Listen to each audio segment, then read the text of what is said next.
Back to you, Heather. We're still at a crawl eastbound I-80 from 7200 to 5600 west due to one lane open. And then if you're westbound I-80 trying to get to the airport, we have a crash still in the cleanup stages with the right lane blocked right before you get to Bangerter Highway. Northbound I-15, you'll just see some off and on brake lights heading into downtown Salt Lake.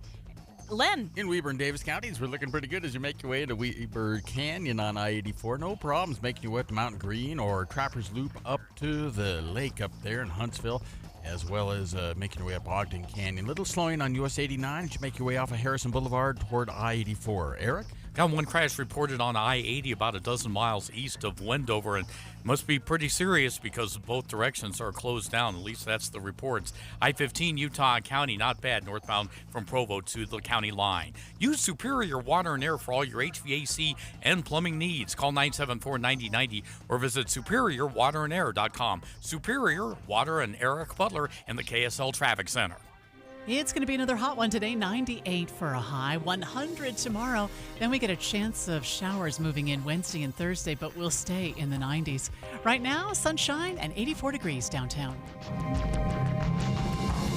KSL FM Midvale. KSL Salt Lake City. From the KSL Common Spirit Health Studios, this is KSL News Radio. Utah's news, traffic, and weather station. 9 o'clock at KSL News Radio. I'm Amanda Dixon. KSL's top story this hour, fire danger continues to rise with this hot, dry weather we're seeing.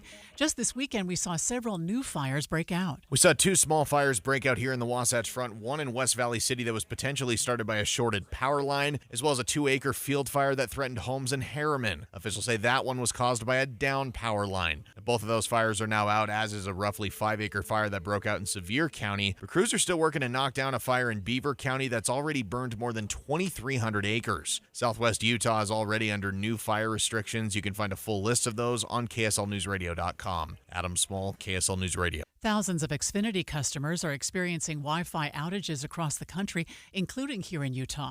Most of the outages were reported yesterday afternoon. They are scattered, and some areas have been restored. The company says network damages led to the outages. Our top national story now from ABC News. Former President Donald Trump and President Joe Biden are both getting ready for this week's debate. Sources tell ABC News Trump has been holding meetings with advisors, but still making campaign appearances. Meanwhile, President Biden has been at Camp David working out answers and holding mock debates. You will hear the presidential debate live here on KSL News Radio Thursday night at 7 o'clock. Your money at this moment, the Dow is way up 399. That's 1%. We're at 39,549. Coming up, we'll get a look at this heat, sticking around for a few more days at least. KSL weather is next. KSL News Time, 9:02. You know what's great about KSL's traffic coverage? Trained traffic reporters and real listeners. Trading information and making the commute safer and faster for everyone. Every 10 minutes on the 9s, we have you covered on KSL News Radio. You need to meet my aunt.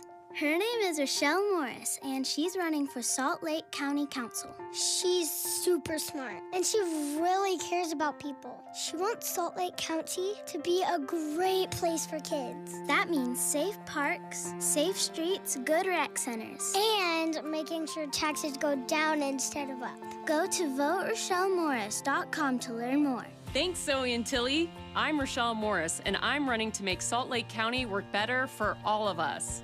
With my background in managing money in the private sector, I'm committed to cutting waste, holding the county accountable, and maximizing and protecting your tax dollars for you. Together, we can ensure Salt Lake County is a great place to live for many years to come.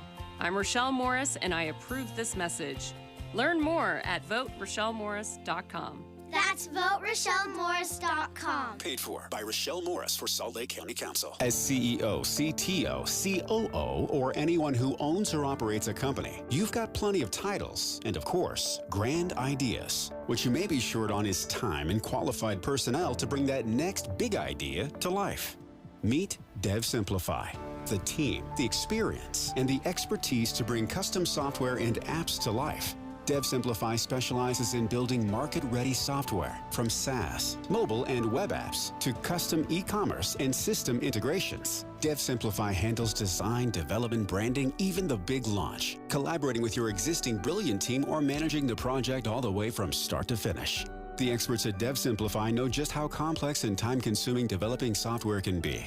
At DevSimplify, it's simply what they do. Schedule your consultation and make your software vision a reality from design to launch, so you can focus on what you do best, running your business. DevSimplify.com. DevSimplify.com.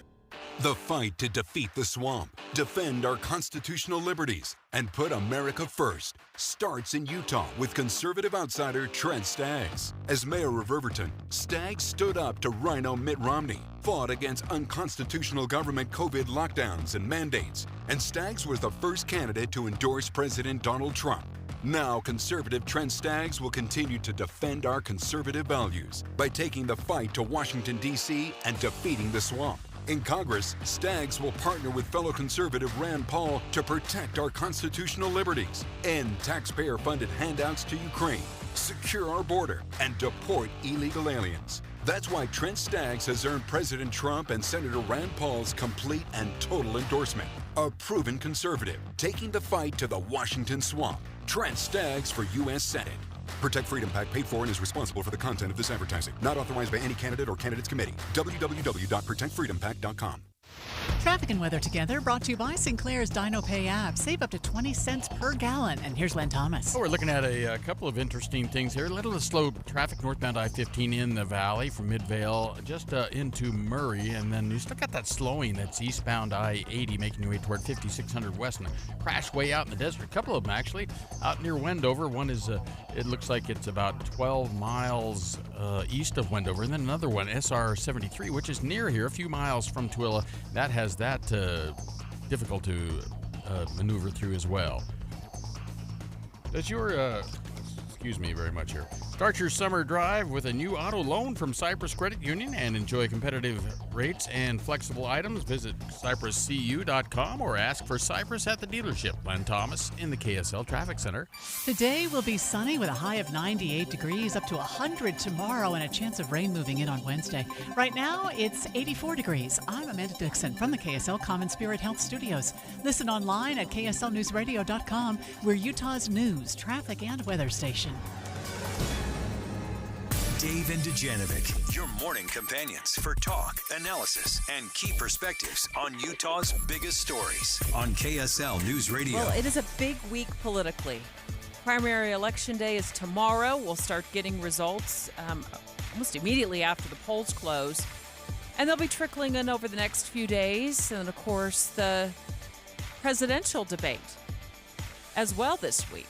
And there's a lot of folks that feel like this is where the real decisions are being made here in Utah. That is very conservative. If you have an R next to your name, you have a real good chance of being elected. So who comes out of the primary matters. It's 9:07. It's time for the launch. Sequence engaged. And here are 3 things that Debbie wants you to know. Countdown. 3. We've been talking so much about NHL and the redesign of downtown that I kind of lost sight of what about MLB in Salt Lake City? Well, the Desert News tackling the latest on the progress of bringing a Major League Baseball expansion team to Utah. I read in the article, Dave, the year 2031 is when they'd start playing if we get a team. But a decision could be made as soon as 2029, which is just 5 years away. And as we've seen how quickly the NHL thing moved here in Utah, it just tells me that we have to have all our ducks in a row. Everything needs to be lined up. Everything has to be in place, the funding, the building, because when there is an opportunity, we have to strike fast, strike hard. Countdown. 2. Bike lanes. Let's go in depth as you drive around. How often do you look around and see a cyclist in one of those bike lanes traveling next to you? Well, today we're going to look at how cities value bike lanes and see if you think there's just too many of them or too few of them, or if the number of bike lanes is just about right. I was looking into how often people commute with their bikes here in Utah. You're not going to believe how rare it is. I'm not going to give you the numbers yet, but let me just tell you. In Copenhagen, that's like the bikiest bike town that's ever biked, about 50% of people use their bike. Wow. 50%, we are not a fraction of that. Launch countdown 1. Well, deadline to get your primary ballot postmarked. That's right. In the mail is today. We're going to give you all the deadlines in just a moment.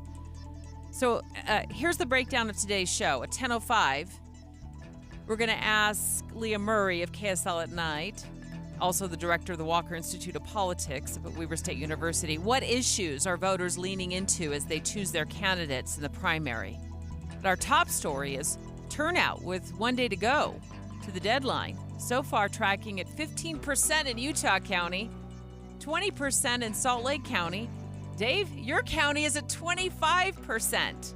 Weber County Elections Director Laura Schaefer says up in Ogden area, it's about 24% right now. And she's like, a lot of people, they don't vote in person. They use the mail.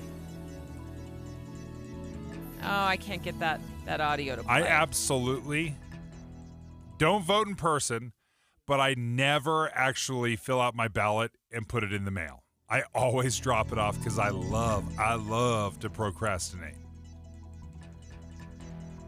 Dave and Dujanovic. The launch. Commence. Okay, we are going to... Your voice, your vote, 2024. Special coverage on KSL News Radio. Well, if mailing is your favorite method to deliver your ballot, you've got to mail it. Get it postmarked by today, Dave. I get it. I know it. I just never do it. For some reason, I just can't bring myself to fill it out and send it in a day early. I always wait until Election Day, and then I just drop it off at the ballot box. We asked, Utah's Morning News asked Weber County Elections Director Laura Schaefer this morning, which, by the way, they're sitting at about a 24% turnout up there in Weber County, which is the Ogden area and then the surrounding cities. And she said most people no longer vote in person. And I thought you would appreciate this, Dave, because you've actually questioned this in the past. We've currently seen like a lower turnout. We're at about 24% overall, but we are expecting a large chunk of them to come in today. I think our goal by tomorrow night is around 35-40%. So not a super high turnout, but typical for elections like these, that they're just typically smaller because they're specific to one party. I want to ask our producer, Caitlin Johnston, before the show, you were playing me the audio from the Weber County clerk. Did she say that, what was the percentage that turn out to vote in person these days?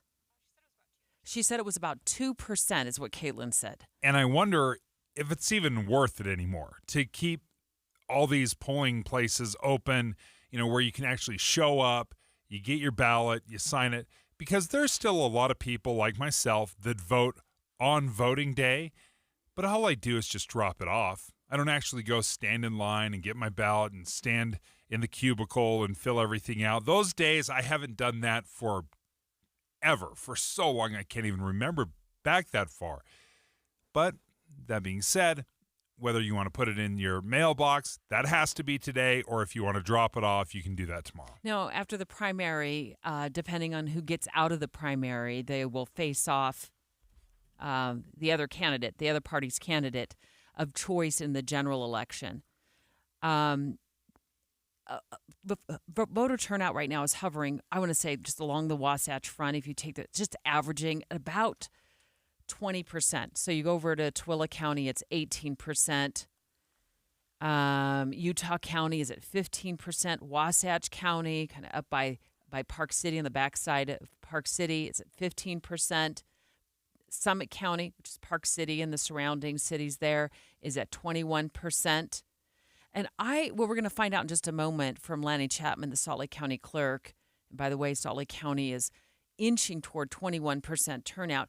Is this normal for this late in primary season with primary election day and the deadline being tomorrow? And in fact, let's get more on those deadlines on where you can submit your ballot from Alexandra Gurr. If you're voting by mail for this year's state primary election, there are two ways to make sure your vote is counted. You can either postmark your ballot through USPS today, which is the deadline, or you can drop your ballot off at your county clerk's office, a polling location, or a drop box before 8 p.m. tomorrow. Preliminary results will be posted on Election Day beginning at 8 p.m. with updates at 3 p.m. and 5 p.m. each weekday. Counties will continue to process and count the ballots for up to 2 weeks after Election Day. To track your mail-in ballot or find the nearest polling location or drop box, visit vote.utah.gov. Alessandra Gurr, KSL News Radio.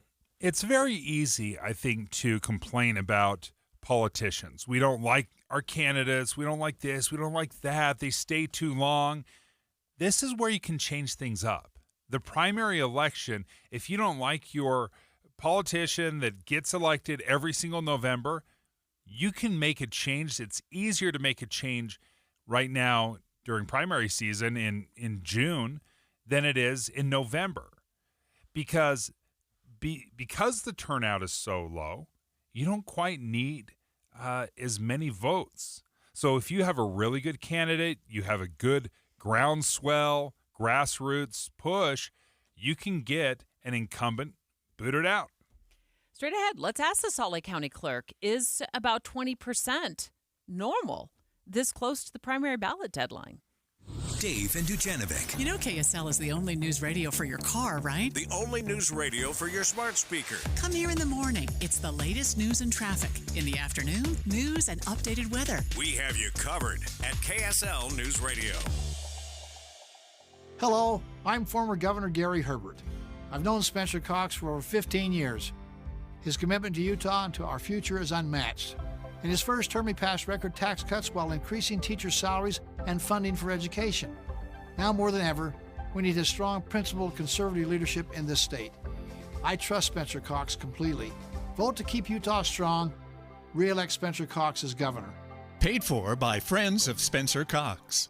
In a state where the heat can be really hot. At or near 100 degrees. How will you stay cool? Probably in the pool again. I drive with all my windows down. Drink lots of water. June Heat Wave, the sequel. Playing this week at an outside near you. Rated G for genuinely hot. Hey, Benjamin, we've got a surprise for you. What? You have a brother. $100 bill just like you. Hey, I'm Ben. What? We just got him for joining America First Credit Union and opening a new checking account. And you're going to live together at America First. What? This is nice. For a limited time, new members get a $100 cash bonus when they open a checking account or $50 when they open a youth checking account. So head to AmericaFirst.com and get your money working today. Membership eligibility, terms, and conditions apply. Federally insured by NCUA. It's coming, and you should definitely be there. The Ultimate Sports Bash is happening July 12th and 13th at Mountain America Expo Center in Sandy. Come meet and mingle with jazz legends Brian Russell and Greg Ostertag. Hey, you could even ask Ostertag about his pet camel. Come hang out in the Crimson Collective Ute Zone with a ton of Ute players ready to meet you. And get registered to win a Ford F-150 from Utah 360 Athletics. Rub shoulders with sports superstars like Cam Rising, Britton Covey, Nick Raimondo, Trevor Lewis, Wheels from Nitro Circus, and Jaron Hall. You don't want to miss this event. Follow us on social media right now and keep up to date with all the newly added athletes coming to the Bash. Just do a search for Ultimate Sports Bash on social media. For all tickets, autograph signings, photo ops, and info, go to ultimatesportsbash.com. That's ultimatesportsbash.com. And we better see you there. Who is the most interesting candidate for Senate? John Curtis, of course. Serving as mayor, he didn't just improve public services, he transformed Provo into one of the best-run cities in the country, all while cutting the budget, leaving with an unheard of 94% approval rating. In Congress, Curtis was named one of the most effective lawmakers. Curtis voted repeatedly to stop Washington's reckless spending and secure the border. Protecting farmers and ranchers from government overreach, he transferred more federal land to Utah than anyone else in state history. He authored legislation in Congress to hold China accountable. Now John Curtis is running for Senate. Unlike typical politicians, Curtis gets things done. Vote conservative John Curtis for U.S. Senate in the Republican primary on or before June 25th. EDF Action Votes is responsible for the content of this advertising, paid for by EDF Action Votes, edfactionvotes.org, and not authorized by any candidate or candidates committee. Any Hour Services can make sure your AC keeps you cool this summer. Whether you need a tune-up, repair, or just a second opinion about replacing it, call Any Hour Services or visit anyhourservices.com. At Fisher Investments, we may seem like other money managers, but we're different. What makes you so different than the rest of us? We ensure clients receive unparalleled service at every step of the relationship. Tell me more. Our investment counselors focus on service over sales, prioritizing clients' needs. How do you make money? We don't sell any commission-based products. We have a simple management fee based on the value of our client's portfolio. So we do better when our clients do better. What about client portfolios? We get to know each client, their finances, family, health, lifestyle, and more, and then we tailor a portfolio based on their specific goals and needs. Your clients really come first then, huh? Yes, we make them a top priority. Our goal is helping them achieve a comfortable retirement. Wow, maybe we are different. At Fisher Investments, we're clearly different. Learn more at FisherInvestments.com. Investing in securities involves the risk of loss. With the 3 things you need to know this hour, I'm Amanda Dixon. First, today will be another hot day, which means the fire danger continues. Several new fires broke out around the state this weekend, and others are still burning. Second, a second man accused of shooting and killing a man last month is in police custody. The 21-year-old was arrested at Salt Lake International Airport yesterday. Third, today is the last day to get your ballot in the mail for tomorrow's primary election. If it's not postmarked today, you'll have to bring it in by hand to an official drop box. Right now, it is 84 degrees. Back to Dave and Dujanovic on KSL News Radio. Dave and Dujanovic. Your voice, your vote, 2024. Special coverage on KSL News Radio. 2%. That's what the Weber County Elections Director told Amanda Dixon this morning during Utah's Morning News is the number of voters who actually vote in person these days up in Weber County. That's such a number. 2%. 30 people vote in person, but we're expecting a lot more tomorrow on actual election day. In Weber County specifically, we get about 70% vote by mail. And actually, no, it's way higher than that. It's like 98% and 2% of voters vote in person. And then of the ones by mail, it's 70% drop box. That's an incredible number.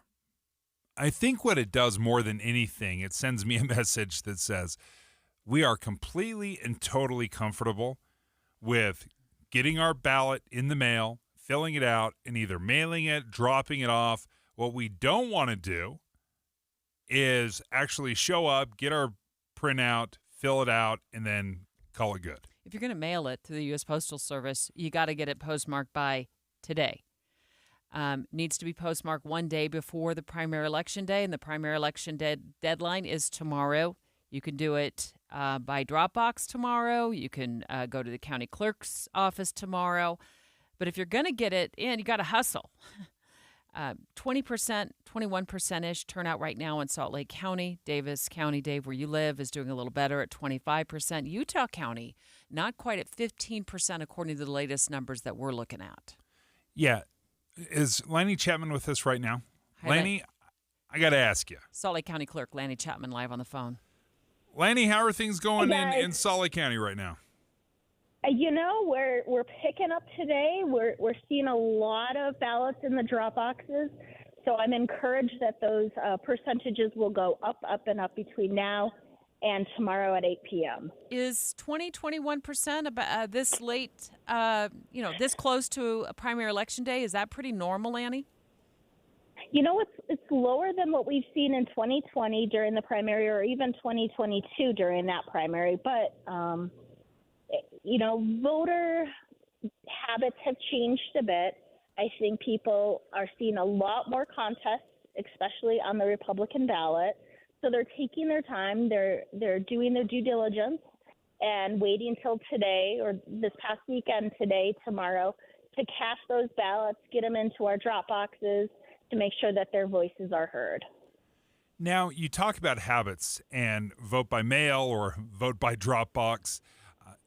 Can you walk us through if someone wants to literally be one of those 2% out there that show up and vote at the location? what can they expect? Sure. So throughout the whole state, you're going to want to go onto your clerk's website to see where vote centers are. And remember, in Utah, we use vote centers. So within your county, you can go to any of those vote centers. If you live in Salt Lake County, I have 20 vote centers for Election Day. Davis County, I think, has one per city as well. Same with some of the other counties.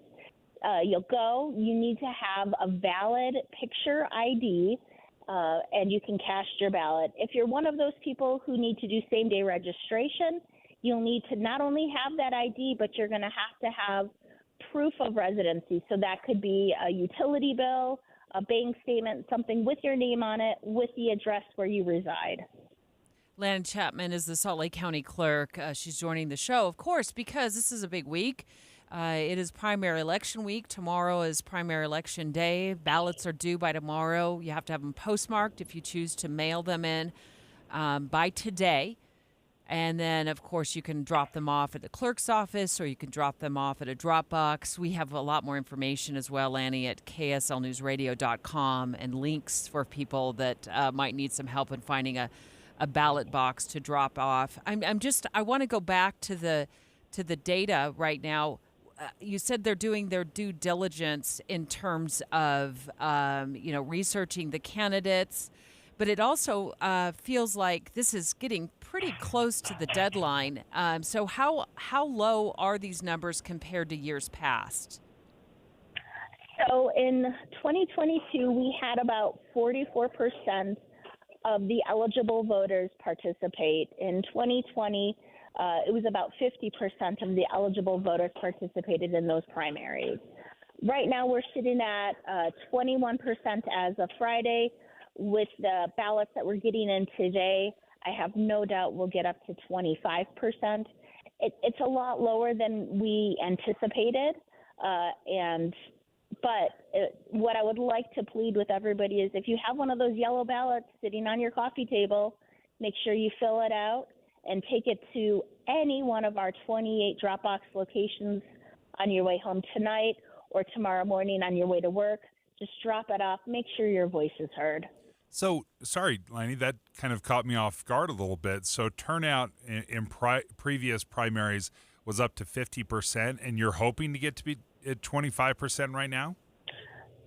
25% as of today, so the day before Election Day. By tomorrow, I have no doubt we'll see 25 to 45,000 ballots enter into our system. I have no worries that we'll hit 40%, but I want to see those in a little bit earlier so I can process them and have them part of our election night results. And compared to a general election, what kind of turnout are we looking at? I'm just kind of looking for this comparison of how much better the turnout is in a general election versus a primary. Well, during a general election, people participate a lot more. There's no comparison. Part of it is it's summer. People are on vacation. They're not really thinking about voting right now, whereas in November, everybody, that's all we'll be talking about. Lanny, sorry, Lanny. Go ahead. No, it's okay. It's much smaller. Lanny Chapman with Salt Lake County Clerk on the line with us. We're just a few hours away from the deadline to get your ballot in. If you want to postmark it, you have to have it to the post office today. You can vote in person, or you can drop your ballot off at a drop box tomorrow. Lanny, election results. Now, because of the way we do things now, it's not like it was back in the day where you'd start releasing the election results that night because people had voted in person. But with mail-in now and Dropbox now, it might take a couple of weeks to get some good numbers. So even before we were primarily vote by mail, we still had that 2-week canvass period. Right. That's true. Which we have now. Right. We do our best to make sure that every ballot that we receive up through tomorrow morning will be included on those election night results. So we're working tirelessly here to make sure that your voice is heard and it's heard on election night. However, because of drop boxes, some people wait until the drop boxes close at 8 p.m. tomorrow night. I'm not going to have those processed and included in the election night results, just because of the process and the due diligence that we have to do on our side to make sure that those are good, eligible ballots to be counted. Lenny Chapman, Salt Lake County Clerk. Final question. With only 2% or so of people showing up to vote in person on Election Day, have you been able, or do you reduce the number of voting machines at each location just because the demand is not really what it used to be? Yeah, that's something that we've definitely started looking at. We've reduced the amount of early vote centers and vote centers, generally speaking, because we know that the Utah population, and specifically the Salt Lake County population, prefers to vote their by-mail ballots. That is definitely a trend that has been consistent since we've started vote by mail, and something that we are making sure that we're spending our money efficiently and wisely to make sure that people's voices are heard, but I'm not spending more taxpayer dollars than I have to. Well, thank you for joining us, Lanny Chapman, Salt Lake County Clerk. Straight ahead, maybe you've been asking yourself the question Dave's been asking himself about bike lanes on main commuter routes. Are they being utilized? You've been asking yourself that question a lot. Why? Because nobody is using these bike lanes. It's anecdotal. This is just Dave driving around, and I see all the bike lanes. Where are all you people? Why aren't you using these beautiful bike lanes? South Jordan City Hall dialing into the show next to tell us if they track how often bike lanes get used in our community. 9:30 at KSL News Radio. I'm Amanda Dixon. Our top story this hour, the deadline to postmark ballots for the primary election is today. KSL News Radio's Alessandra Gurr has details. If you're hoping to vote by mail, there are two ways to make sure your vote is counted. You must either postmark your ballot with USPS today or drop it off at your county clerk's office, a polling location, or a drop box before 8 p.m. on Election Day, which is tomorrow. You can track your mail or provisional ballot online to make sure it's received by your local election official. Preliminary results will start to be posted on Election Day beginning at 8 p.m. with updates for up to 2 weeks after tomorrow. Ballot drop box locations and a link to track your ballot can be found at vote.utah.gov. Utah could lose hundreds of affordable housing units within the next couple of years. According to the Utah Investigative Journalism Project and KSL.com, more than 800 units are expected to see the federal agreements that keep them affordable expire. Utah has thousands of affordable housing units, but the need for them has grown with the state's booming housing market. Our top national story now from ABC News. The Supreme Court is agreeing to take up state bans on transgender medical care for minors. They will be hearing an appeal from the Biden administration seeking to block state bans on gender-affirming care. The case involves a law in Tennessee that restricts puberty blockers and hormone therapy for transgender minors. Your money at this moment, let's see where we are. The Dow is up 387. That's 1 full percent. We're at 39,538. Coming up, we'll get a look at this warm weather that's in the forecast. KSL weather is next. KSL News Time, 9:32. We hope you have the right app on your phone for news. You probably have dozens. But the KSL News Radio app, well, it makes our live stream super easy. Plus, our talk shows are right there as podcast for your workday. That's the app for KSL News Radio. When Utah calls, Celeste Malloy delivers. Celeste is a principled yet effective congresswoman who stands up, shows up, and doesn't bow down. Utah can't afford another do-nothing politician. No chaos, no empty rhetoric, and no pandering. Just results. Vote Celeste Malloy for Congress. Paid for by Duty Service Honor PAC and not authorized by any candidate or candidates committee. P.O. Box 369, Snohomish, Washington 98291. Duty Service Honor PAC is responsible for the content of this advertising. Discover the best of senior living at Trio Orem and Trio South Ogden. Today's older adults aren't wrapping up their life's journey, they're seeking a new one. And Trio Independent Living is here to help them do just that. With a smart, modern, and connected lifestyle, residents cultivate relationships and maximize independence through signature programs like Prime Fit Wellness that bring living well and well-being to life. Welcome to the new age of senior living. Schedule your visit at leisurecare.com/Utah today. This show is sponsored by BetterHelp. This year has gone by so fast. Are you keeping track of your accomplishments? When was the last time you took a moment to celebrate your wins? When life goes by so fast, it can be easy to lose track of your goals and feel like you're spinning out of control. That's where BetterHelp comes in. Therapy can help you take a look at your progress and set realistic goals for the next 6 months. Therapy is for everyone because everyone deserves to be the best version of themselves. If you're thinking about starting therapy, give BetterHelp a try. It's totally online, convenient, and flexible. Just fill out a brief questionnaire, get matched with a licensed therapist, and switch therapists anytime. Take a moment. Visit betterhelp.com/ABC Radio today to get 10% off your first month. That's BetterHelp, HELP.com/ABC Radio. Hi, my name is Bradley Park, and I'm running to be your next Salt Lake County Surveyor. Election day is right around the corner, and as your Deputy County Surveyor, I'm uniquely qualified to step in and fill this important role. With my extensive experience in the survey field and my deep commitment to protecting your right to quietly enjoy property, there is no better choice in this race. That's why our current County Surveyor, Reed Demon, has endorsed me. Vote Bradley Park for County Surveyor on June 25th. Paid for by the committee to elect Bradley Park. Say hello to For You Banking from Zions Bank. Customized banking that's all about you and the way you bank. Like credit cards. Experience For You Banking today at a Zions Bank branch or visit zionsbank.com/4u to learn more.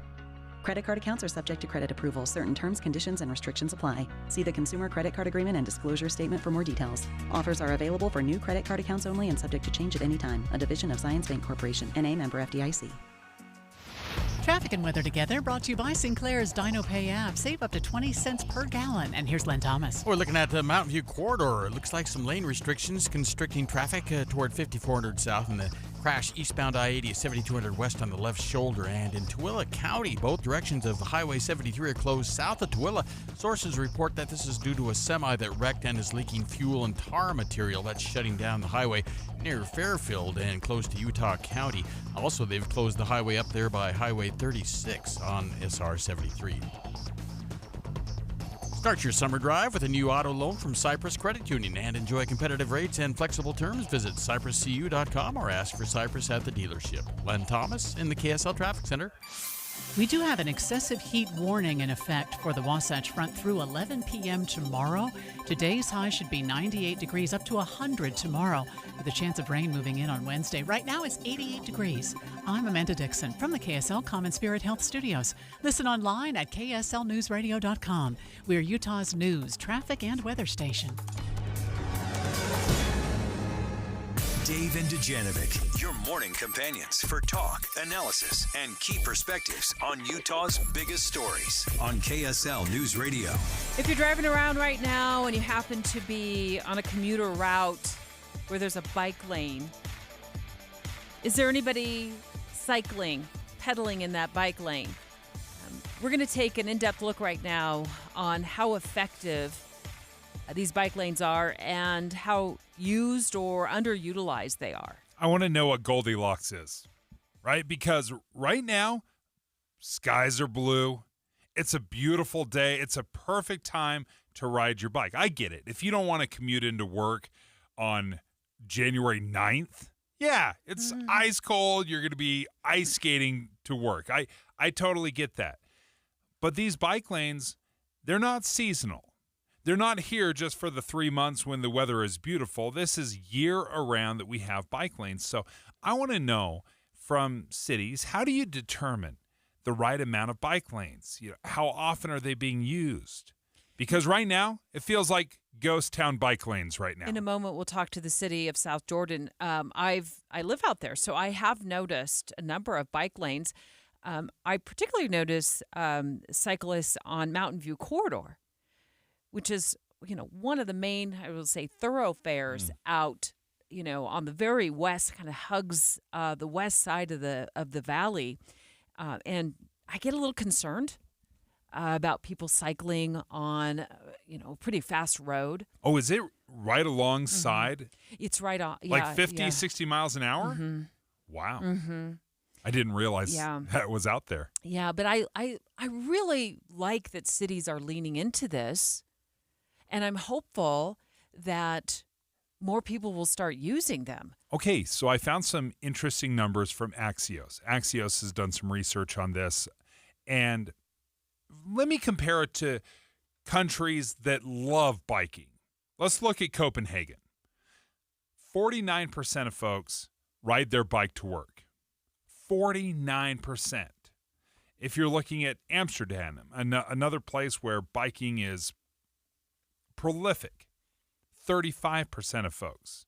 Like, that's a huge number. Mm-hmm. You want to know what it is here in Utah? 0.7%.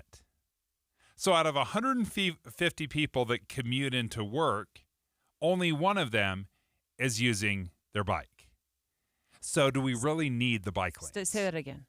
The stat. Of 150 people that are commuting into work, one person is using their bike.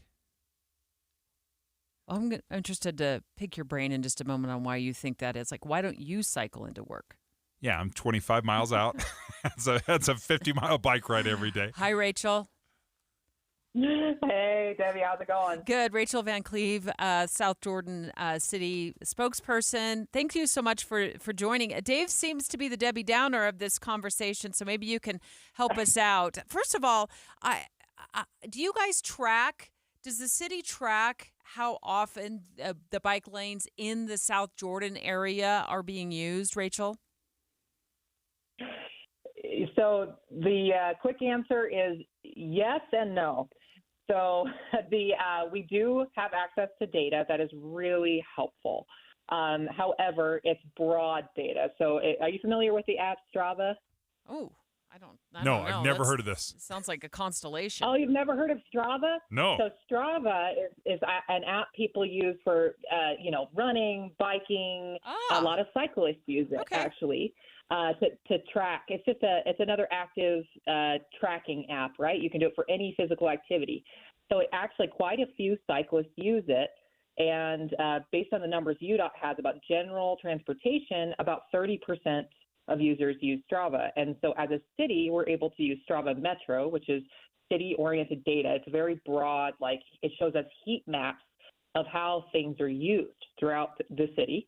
And it also gives us some very broad demographic data, which is really helpful. And one of the cool things we've seen changing in the last few years is that the demographics of who are using our bike lanes and who are biking has changed.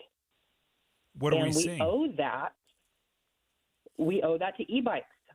Oh, a little bit more willing if you don't have to exert all the effort. Yes.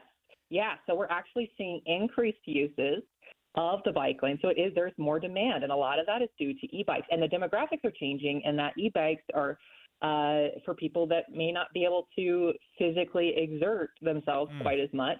They can get further, they can get farther and go longer because of e-bikes. So we're seeing a lot of our older demographics using the bike lanes more, which is awesome. We'd love to see that. Well, that is such a great point, because I would obviously not commute into work every day if I've got a 50-mile bike ride, right? If it's 25 miles each way for me. But if I had an e-bike that takes up, 50% of that or 75% of that, then maybe that would increase my willingness to do it, is what I'm hearing you say. Yes, absolutely. Absolutely. So that's one thing that we're seeing that we're really excited about. Rachel Van Cleve is with South Jordan City Hall. She's a spokesperson there. We asked her to call the show because Dave has been expressing some angst in our morning meetings about the bike lanes and how infrequently we see them being used. Strictly anecdotal as we're commuting to and from work. But the numbers that Dave has cited from Axios would also bear out that we're not quite into biking the same way that Amsterdam is into biking. Yeah, and I guess my question for you, Rachel, is how do you determine what the Goldilocks of bike lanes is? Like, that's not being used too much or too few? Or how do you figure that out in South Jordan? Well, Dave, what an awesome question, and it's something that we're constantly looking at. So what we've found, so we actually have a really great extensive network of bike lanes in South Jordan. And those numbers that you mentioned just kill me a little bit inside in terms of we would love to see a lot more people using the bike lanes. But yeah, in terms of bike lanes we have in South Jordan, we have 58 miles of on-street bike lanes. And then we also have 30 miles of off-street multi-use trails. So what we found is those multi-use trails are probably more likely than the on-street. So that's that safety thing you mentioned, Debbie. Mm-hmm. So what we are looking at now that we have this really great network, and we're always looking at extending it, we're looking at higher comfort options. And so what that looks like are buffered bike lanes, protected bike lanes, where that's totally separate from, the road. We look at additional multi-use trails. So those are kind of the next steps here within the city of South Jordan that we're looking at is how do we make these higher comfort so more people will travel on their bikes? And that matters to us because it's a more efficient way of travel. Is it better for the environment? It makes us a healthier city as a whole because we're getting out there and being active. So it just builds a better, stronger community. Rachel Van Cleve, thank you for joining us from South Jordan City. Feel better? Yeah, I think she touched on a very important part, which is this protected bike lanes. Right now, so often what we do is we have these unprotected bike lanes where they have essentially painted a line that is designated bike lanes. Well, there's no real protection there. And if you did have some sort of a curb that if a car was drifting over into the bike lane, they would hit a curb versus just going into a line, well, that can happen all the time. So the protected lanes, that is one thing that bikers are begging for. They want something more protected than just a painted white line. So let's ask our listeners, what is your Goldilocks of bike lanes? Do we have too many right now? Or do you think we need more? I think we do. I think we have too many. You think we have too many? Yeah, I just don't see the demand. I know they want there to be the demand. They want this to be a viable way to commute around the city. I'm just not seeing it. Maybe I'm wrong, but I think we have too many bike lanes. I'm leaning into more. Let's go. Yeah, I want more. 801-575-TALK, 801-575-TALK. You're on Team Dave for this one? Team Dave needs a win today. But hey, I'll take a win too. 801-575-TALK. Let's talk bike lanes with you next. Dave and Dujanovic. Dave and Debbie go out of their way to make sure you hear all sides of a story. They're working the phones to get several viewpoints on for you. Hi, it's Tim and Amanda. We get you the full story, too. We have you covered on KSL News Radio. We have some very exciting news to announce. Master Electrical Service has joined Mountain Home Services. And you've had some good luck in the past with Mountain Home Services, right? Yeah, they installed my furnace years ago. It's been amazing. They did the tune-ups, and I've been so happy with it. It worked great. Of course, you and I have been talking about Master Electrical Service for quite some time now. They're your trusted source for all your electrical needs, your EV chargers, your generators, that new lighting that you've been loving in your house. Yeah, but now that they've joined Mountain Home Services, they can help you with HVAC like they did with my furnace, heating and air, plumbing. And they all comes with that upfront pricing guarantee. Remember, that upfront pricing guarantee is so important because the price that they quote you upfront is the price you pay when the job is done. And they promise no hidden fees, 100% satisfaction guarantee as well. They're the company we trust, and so can you. So look them up today online at mountainhomeutah.com. That, again, mountainhomeutah.com. Or give them a call at 801-543-2222. That's 801-543-2222. We need Colby Jenkins.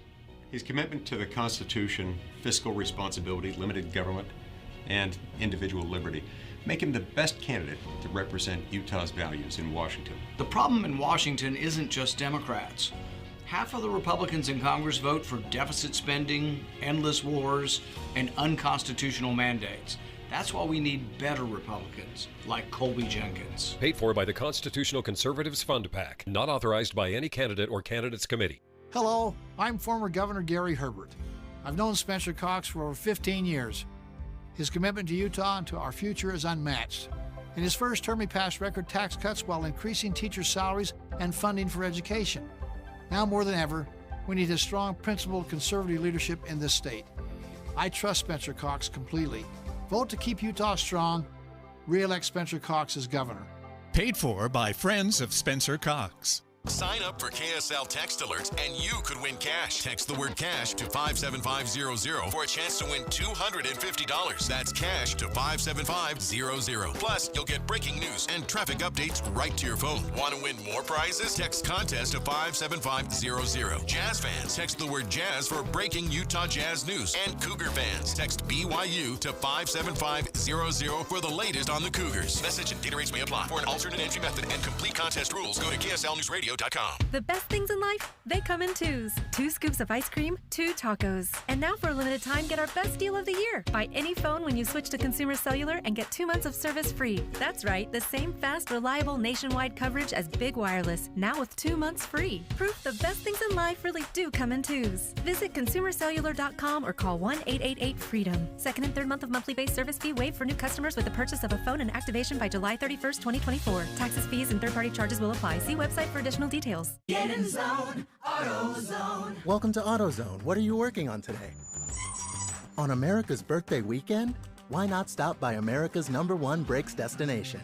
Right now, you can save 15% when you buy a set of OE quality Duralast pads and rotors, and up to 50% when you bundle Shop Pro brake cleaner and brake fluid with Silglide brake lubricant. It's just part of our 4th of July sale at AutoZone. Get in zone, AutoZone. Restrictions apply. What's up, everybody? I'm Mike Wilson with Any Hour Services, and if you have a drain that's clogged or backed up, after you've tried the plungers and products, the next step usually involves some kind of drain snake or cabling equipment. You see, sometimes the blockage is far enough down the line that you need special equipment that most homeowners just don't have. That's where the Drains Department at Any Hour Services can help. A drain snake can clear most blockages and get the water flowing again, and clearing blocked drains is what our Drains Department does day in and day out. So if you're a homeowner with a drain line that's clogged or backed up and you'd like one of our drain technicians to come and snake the line for you, it's only $29. Yep, you heard that right. Any Hour Services will snake any drain line with normal access for only $29. Sinks, showers, tubs, toilets, floor drains, laundry drains, even that sewer main line that connects to the city. We'll snake any line for just $29. For help with your drain issues, call Any Hour Services at 801-443-7700. You can Google Any Hour Services. You can even schedule online at anyhourservices.com. No one helps more homeowners than Any Hour Services. Master Electrical Services, home of the upfront pricing guarantee. With the 3 things you need to know this hour, I'm Amanda Dixon. First, a project to build tiny homes for Salt Lake's homeless is being delayed again because of environmental concerns and worker shortages. Second, the husband of a bride who was killed on their wedding day will get nearly $1 million settlement after an alleged drunk driver crashed into the newlyweds nearly a year ago. And third, a rural area crisis center is opening up tomorrow in hopes of helping a region that's been a hotspot for opioid overdose deaths. Right now, 88 degrees in Salt Lake City. Back to Dave and Dujanovic on KSL News Radio. Dave and Dujanovic. We're just talking to the city of South Jordan and Rachel Van Cleve, who called the show about bike lane use. Dave has been anecdotally kind of eyeballing how many people aren't in the bike lanes, and what have you seen over the last couple of months? Well, here's the key. Anecdotally, it's a disaster. Even with blue skies and clear roads, I'm not seeing anybody on the bike lanes. So it just got my mind working, and I thought, okay, let's do some research. Let's figure out if this is just a bad day of bike riding.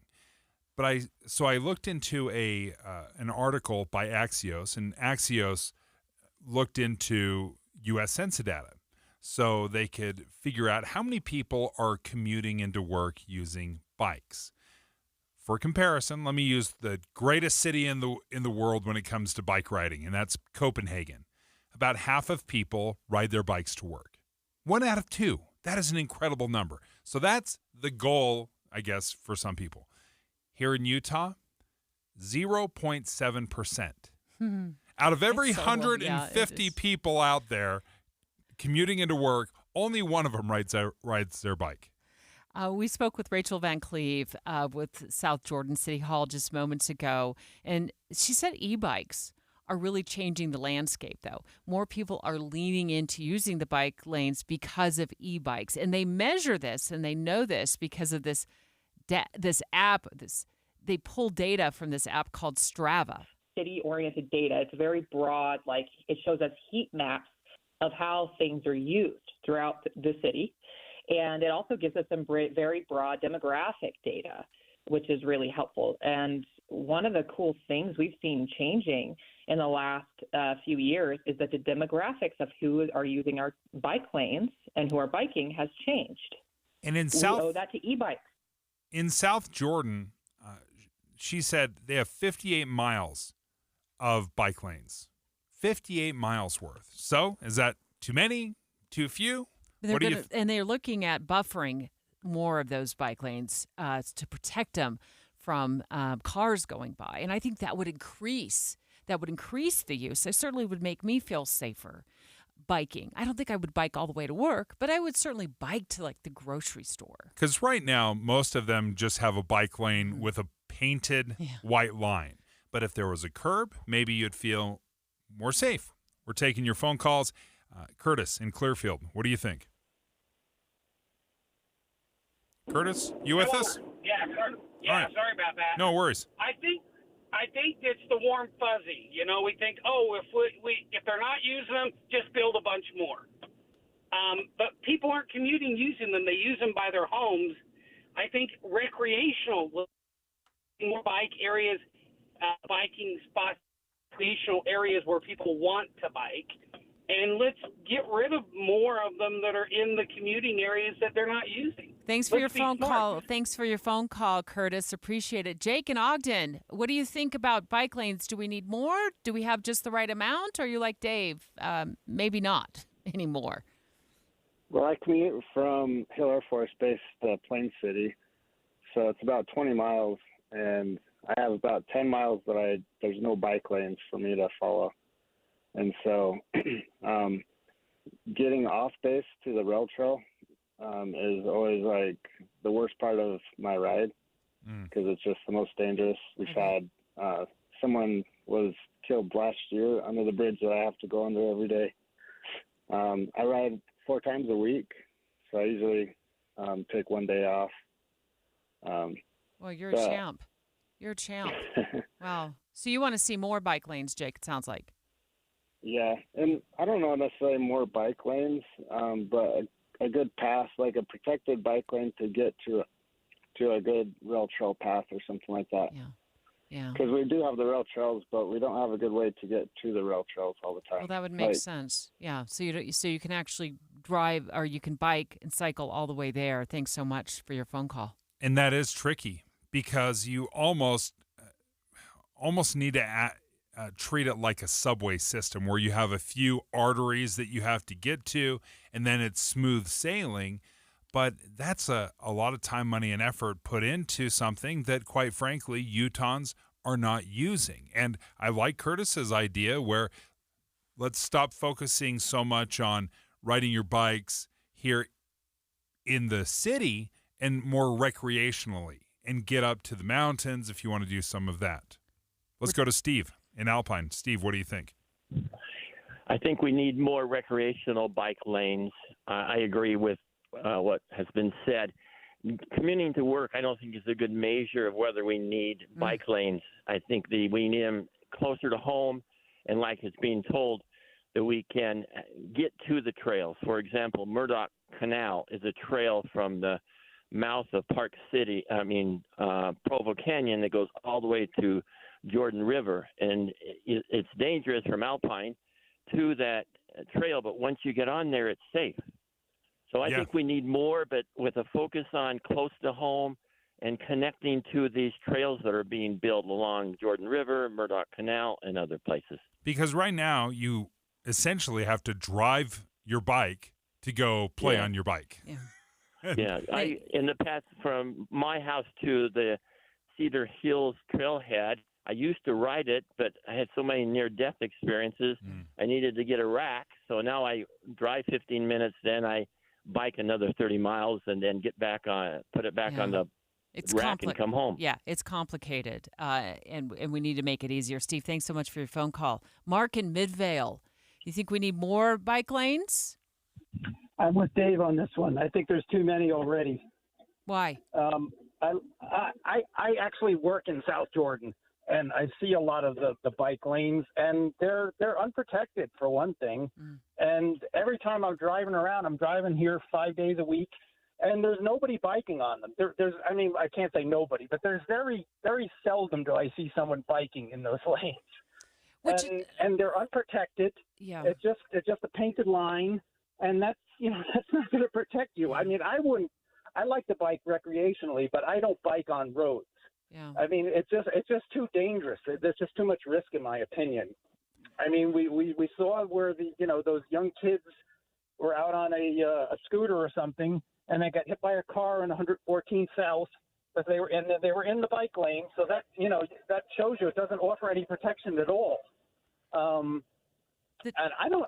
By the way, I don't think that biking is legal on Mountain View. I could be wrong on that, but I think I've seen signs posting that you're not supposed to be biking on there. We'll have to check into that because I've seen cyclists on Mountain View. We'll text South Jordan City during the break and find out what the scoop is about that. Mark, I agree with you. I used to cycle all the time through Midvale, Sandy, over to Southtown Mall, and then traffic started to pick up, and I just it's just feels a little bit more dangerous than I'm up for. But if South Jordan and other cities start putting in those buffers, I'd be interested in getting back on my probably e-bike this time.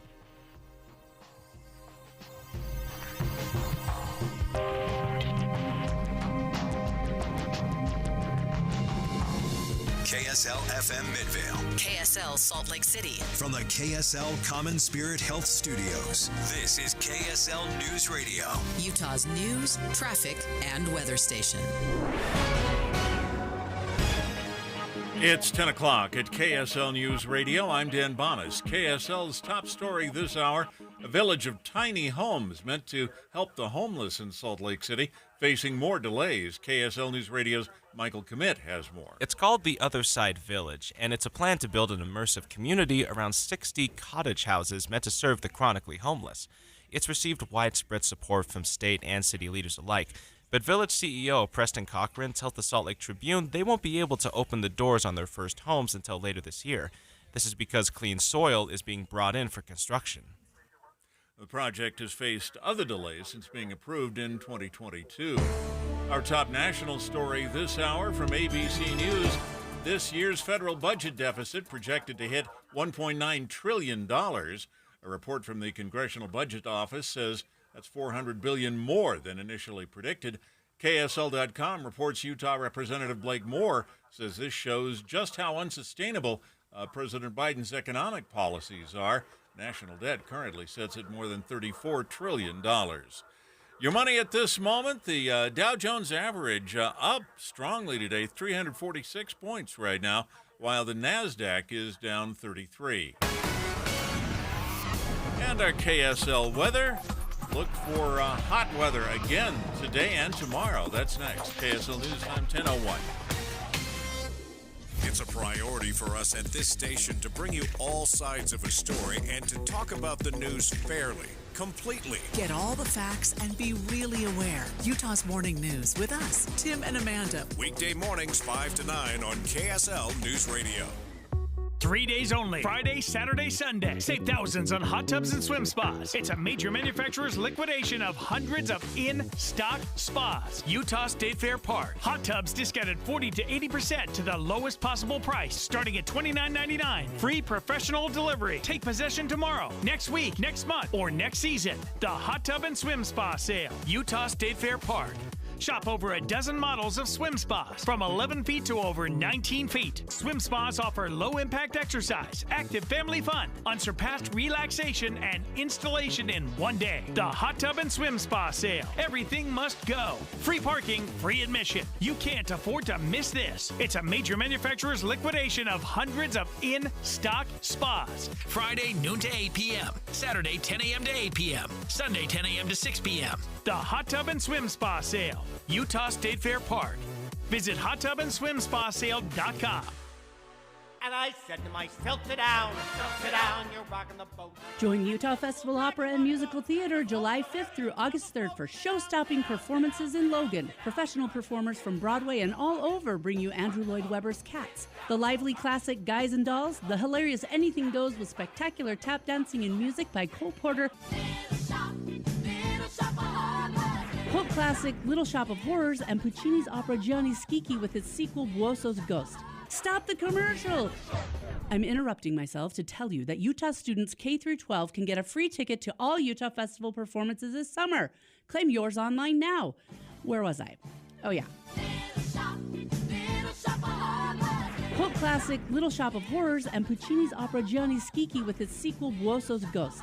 Plus, late-night cabarets, 5 concerts, breakfast with the stars, academy classes, and more.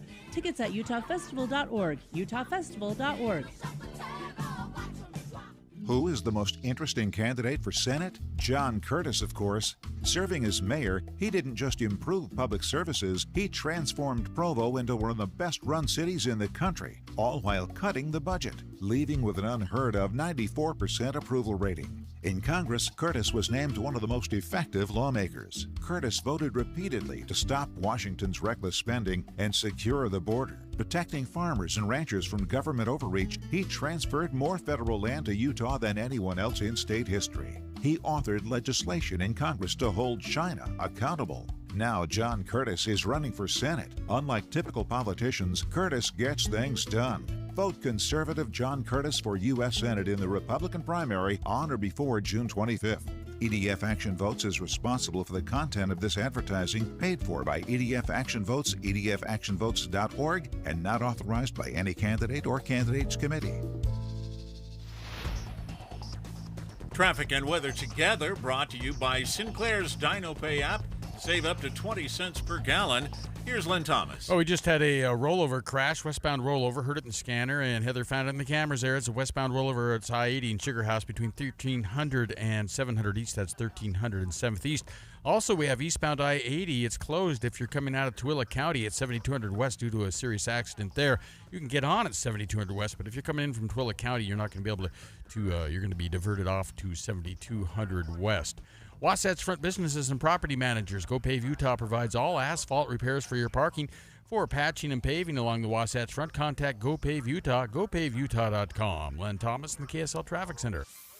Hot today and tomorrow, highs near 100 on the Wasatch Front and a chance of thunderstorms across central and southern Utah.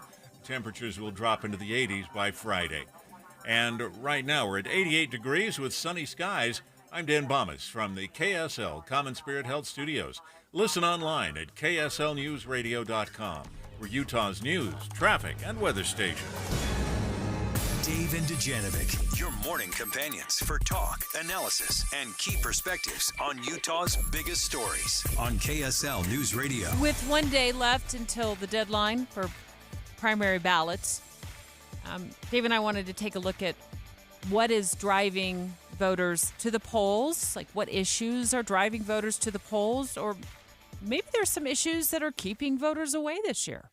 That's a great question. I will tell you, for me personally, it's the economy, it's finances, that's my your top. pocketbook. That's no your top. question. Yeah, it's the top three. It's number 1, 2, and 3. So if you can tie any of your messaging to those things, you're speaking to me.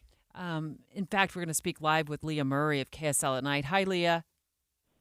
Hello. I wanted to bring you in early because I'm looking at a poll from the Deseret News, and that it very much echoes what Dave just said about personal finances. Almost half of Utah voters, 48%, said that their personal financial situation is currently getting worse. And this will be one of the issues that they're thinking about as they cast their ballots. Do you think that's top of mind for 50% of the, of Utah? Yeah, I mean, I think it's top of mind for 50% of Utah. The problem that you have for the election we have tomorrow is I'm not sure, right, that there's a lot of daylight between Republican candidates in that primary on how you answer that economic issue. Does that make sense? So in a general election, like Republicans and Democrats would have very different policy prescriptions, if you will, to how to manage personal finances or how to manage economic woes. But in a primary, really, you know what I mean? Like they're all the same, how do I say, side of the platform, right? And so a little bit, it might be top of mind, but I'm not sure if you're watching the advertising, that being your issue helps you make a decision in a primary tomorrow. It's a great point because you're not hearing anyone from the Republican primary ticket say, you know what, I think we need more spending in Washington or more spending in city government. You're absolutely right. So what are the areas you think that resonate that has some differences? Is it obviously not necessarily the economy? So where is it? Where's that difference happening? Yeah, so usually what happens in these intra-party kind of fights, right, inside of primaries, then it lands on personality or candidate, like specifics to the candidate. Does that make sense? So it's like economics is what I'm worried about, so but everyone's kind of saying the same thing. So do I think Cox is a better person than Lyman? Do I think Trent Staggs is better than John Curtis? Does that make sense? So it lands more on the personalities and the characters of the candidates than it actually does on issues. Leah Murray, a KSL at Night host, and also the executive director of the Walker Institute of Politics. I didn't say that very well. Walker Institute of Politics at Weber State University. Leah, I know you're way involved in politics and keeping your finger on the pulse of what's happening. So if it's not personality, what else matters to voters? Yeah, I mean, I think also what we saw this year is what you just said. Top of mind is economics, but we also saw housing affordability in the Utah Foundation poll a couple of months ago. And also, as most important for voters at that point, was that politicians should be listening to voters. So I think if you're a candidate, does that make sense? You might want to draw some. You know, if I were running at an incumbent, I might say they're not listening or they're not paying attention, or I might say housing is expensive and whatever they're saying they're doing is not working. So that makes it a very specific Utah issue, if that makes sense, rather than just a more general economics issue. And then the Republicans can really kind of, you know, make some name, if you will, like make some game on the specifics on that issue. So those might be things you might hear candidates and voters talking about and then voters responding to. As I was reading through this most recent poll from the Deseret News and the Hinckley Institute of Politics, inflation, number one, economy and the jobs, number two, immigration's three. What surprised me was number four, and I want to get your thoughts on this, where people were saying my most important topic, the number four most important topic was family values, morality, or faith. What do you make of that? Yeah, my gosh, I noticed that too, Dave, and I thought, I think a little bit, it's interesting in Utah because I do think we care about that. So if we were to compare that to a national sample, I don't think it pops as much nationally. Does that make sense as it would in Utah? But then your question's a really good one, and I don't know the answer because legitimately I thought, so then if that was what I cared about, who did I think was behaving well? Do you know what I mean? Like, so did I look at candidates and say, family, faith, and values are the most important to me, so maybe I like Governor Cox, right, because he's talking about disagreeing better? Or did I look at that and feel, you know, I don't know, that Governor Cox, because of housing, wasn't supportive of families? Do you know what I'm saying? So you're not wrong. Like, it was the fourth issue, but I don't have a clear sense of how it would drive a voter, if that makes sense. Mm-hmm. Leah Murray, KSL at Night host, live on the line with us. And Leah, earlier in the show at 9:20, we asked Salt Lake County Clerk Lanny Chapman to call the show to give us kind of the lowdown on where the ballot numbers are at. And in Salt Lake County, right now it's at about 21% as far as the number of people who have turned in a ballot. So in 2022, we had about 44% of the eligible voters participate. In 2020, it was about 50% of the eligible voters participated in those primaries. Right now, we're sitting at 21% as of Friday. With the ballots that we're getting in today, I have no doubt we'll get up to 25%. It's a lot lower than we anticipated. And she's hopeful that we will get in Salt Lake County to that 40% marker by the time all of the ballots are counted, Leah. But do you think there's some issues that potentially are keeping people away from voting, or maybe creating more apathy among some voters? Yeah, no, I think that's a really good question. I also echoes what Weber County reported earlier on Utah's Morning News. They're at like 26%, so it is definitely down in both Salt Lake and in Weber County from what we've seen before.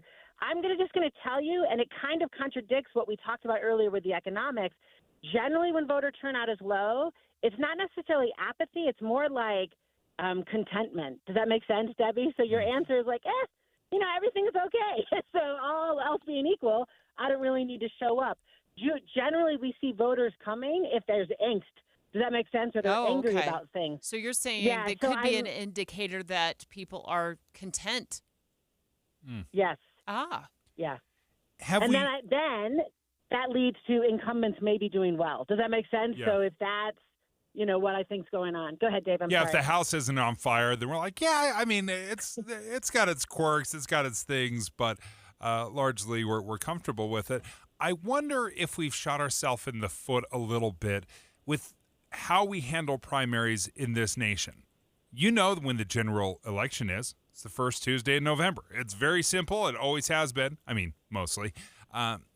Do we need something, or why do we do it so differently with the primaries where we can't say, hey, the third week in June, that's when we're going to have primary day? Why is everything so wild when the general election is so consistent? Oh, my gosh, Dave, I couldn't agree with you more on that. Like, how I feel is it is June, and we are light years away, right, from the general election. There's a whole summer to go through. I mean, back when I was growing up, our primaries were in September, right? So whatever you were talking about in the election, the primary was, 2 months away from it. I am not sure I agree with the idea of making every election cycle like a marathon. You know what I mean? So we've been just running forever. I agree with you. I think part of it is it's like the end of June. Part of it is it's not nationally everyone's on the same page. So really maybe the 20% or so that we're seeing, and given the fact that maybe I'm not paying attention unless I'm angry. Does that make sense? So I might just not be paying attention as closely. Maybe it's because it's June and there are like a million other things we're thinking about and it's just too far out. I agree with you. I'm looking right now here at Utah, and we've been having these events, the Utah presidential preference poll back in March 5th, but, the governor's primaries, the delegates, the conventions. I mean, it is so spread out for so long. Leah Murray, thank you so much. I think we've solved all the problems. And no, you're fantastic. She's the poli-sci professor, one of those that you're going to want to get at Weber State University, but also a host of KSL at Night. Straight ahead, let's dive into the status of Major League Baseball in Salt Lake City. The Deseret News tackling the latest on the progress of bringing a MLB expansion team to Utah. I read 2031 would be when we'd play ball if we get a team. That's next. Dave and Dujanovic. Current events can have a lot of moving parts. Our job is to make it easy to keep up. You're part of a bigger world, so spend 15 or 20 minutes here and be part of it. Join us weekday mornings between 5 and 9 on KSL News Radio.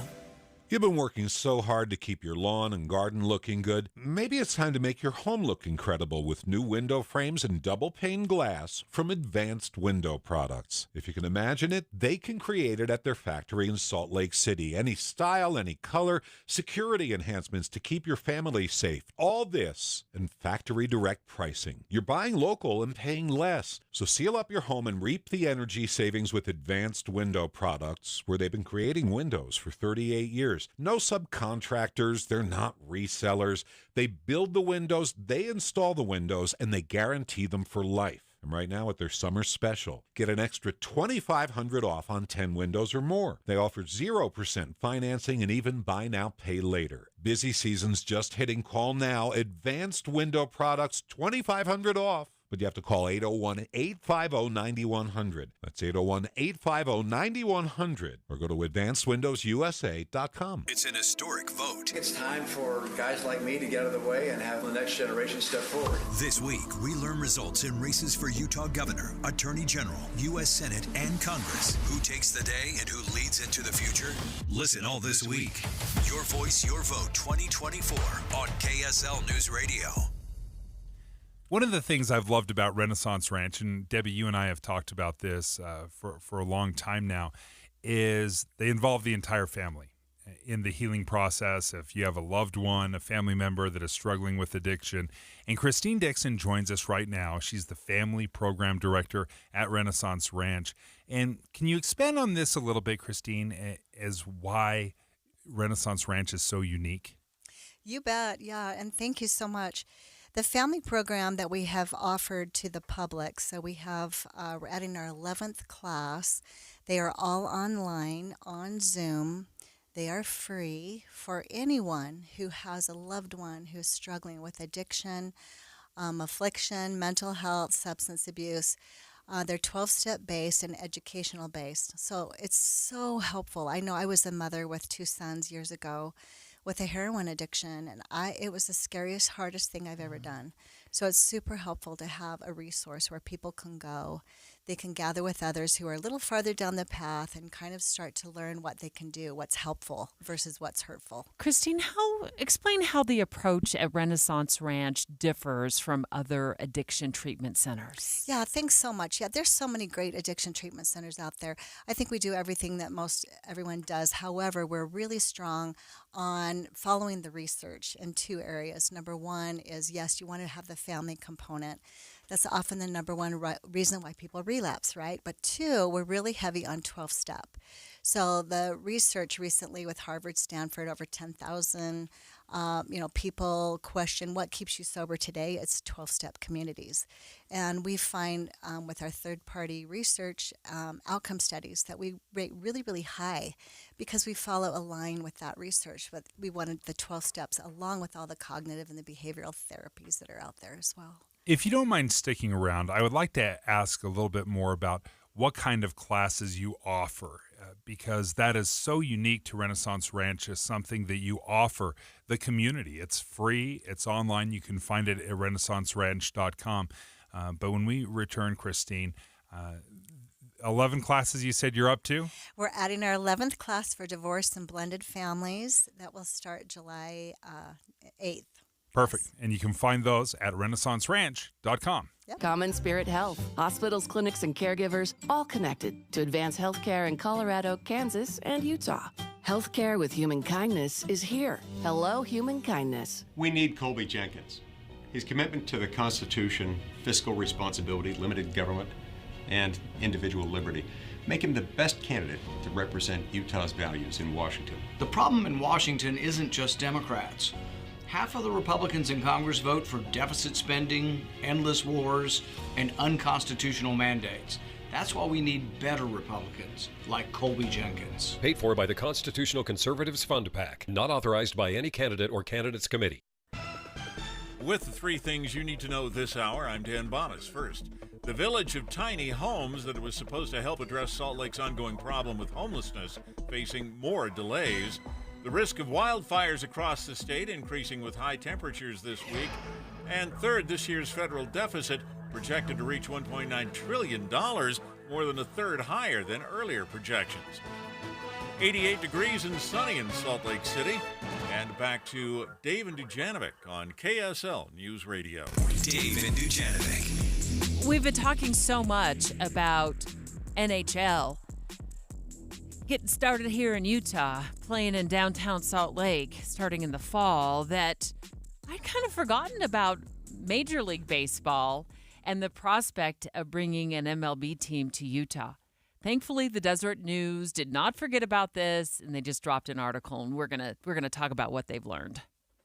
To be quite honest, NHL was the afterthought when the state legislative session had begun. We weren't talking about the NHL. We weren't talking about jazz. We weren't talking about downtown revitalization. What we were talking about was the West Side. And the state decided we need to start putting some things in place of how do we pay for a redevelopment on the West Side? How do we get a Major League Baseball stadium built? How would we fund this? And then almost overnight, it really was 24 hours, everything changed. As soon as Ryan Smith started saying, I know you guys are talking about that baseball stadium, but I've got this other plan. And NHL Jazz, downtown, everything, it's sucked up all the oxygen out of the room. So the Desert News, Dave, I want to bounce this off you, reports that the commissioner, Rob Manfred, said in his annual meeting last month that this is with the Associated Press sports editors, that he anticipates having a 2-team expansion process in place by January of 2029. A new team wouldn't begin play until 2031. This is actually faster than expected.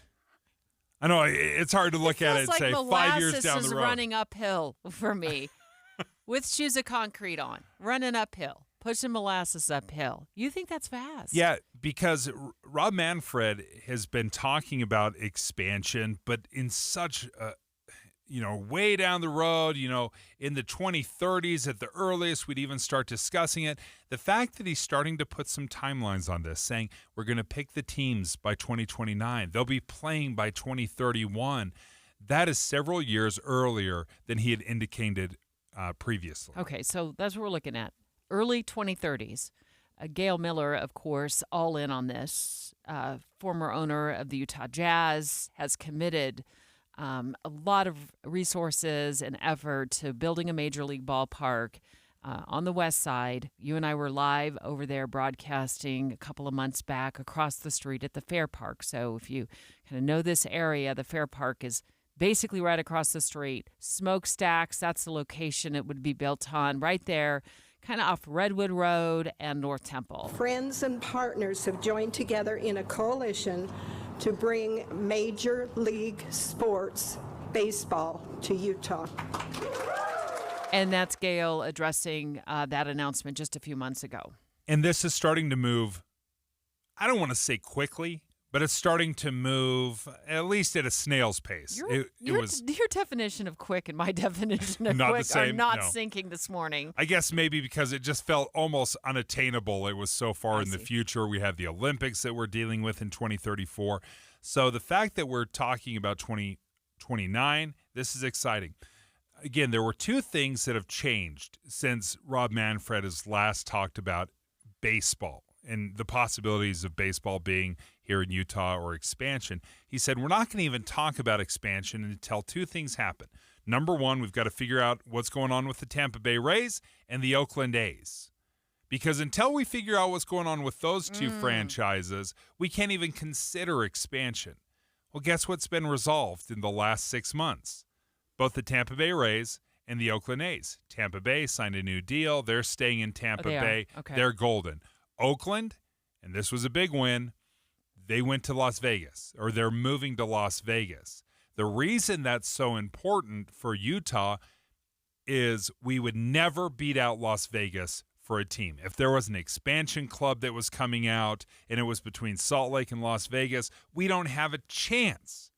So the fact that Las Vegas gets a team, from Oakland, they just move them, pack them up and move them. Like they did the Raiders. Then this is beautiful news for Utah. For a hot minute, we were talking about the possibility of hosting the A's here. Yeah. Right? Yeah, we were courting them. Yeah.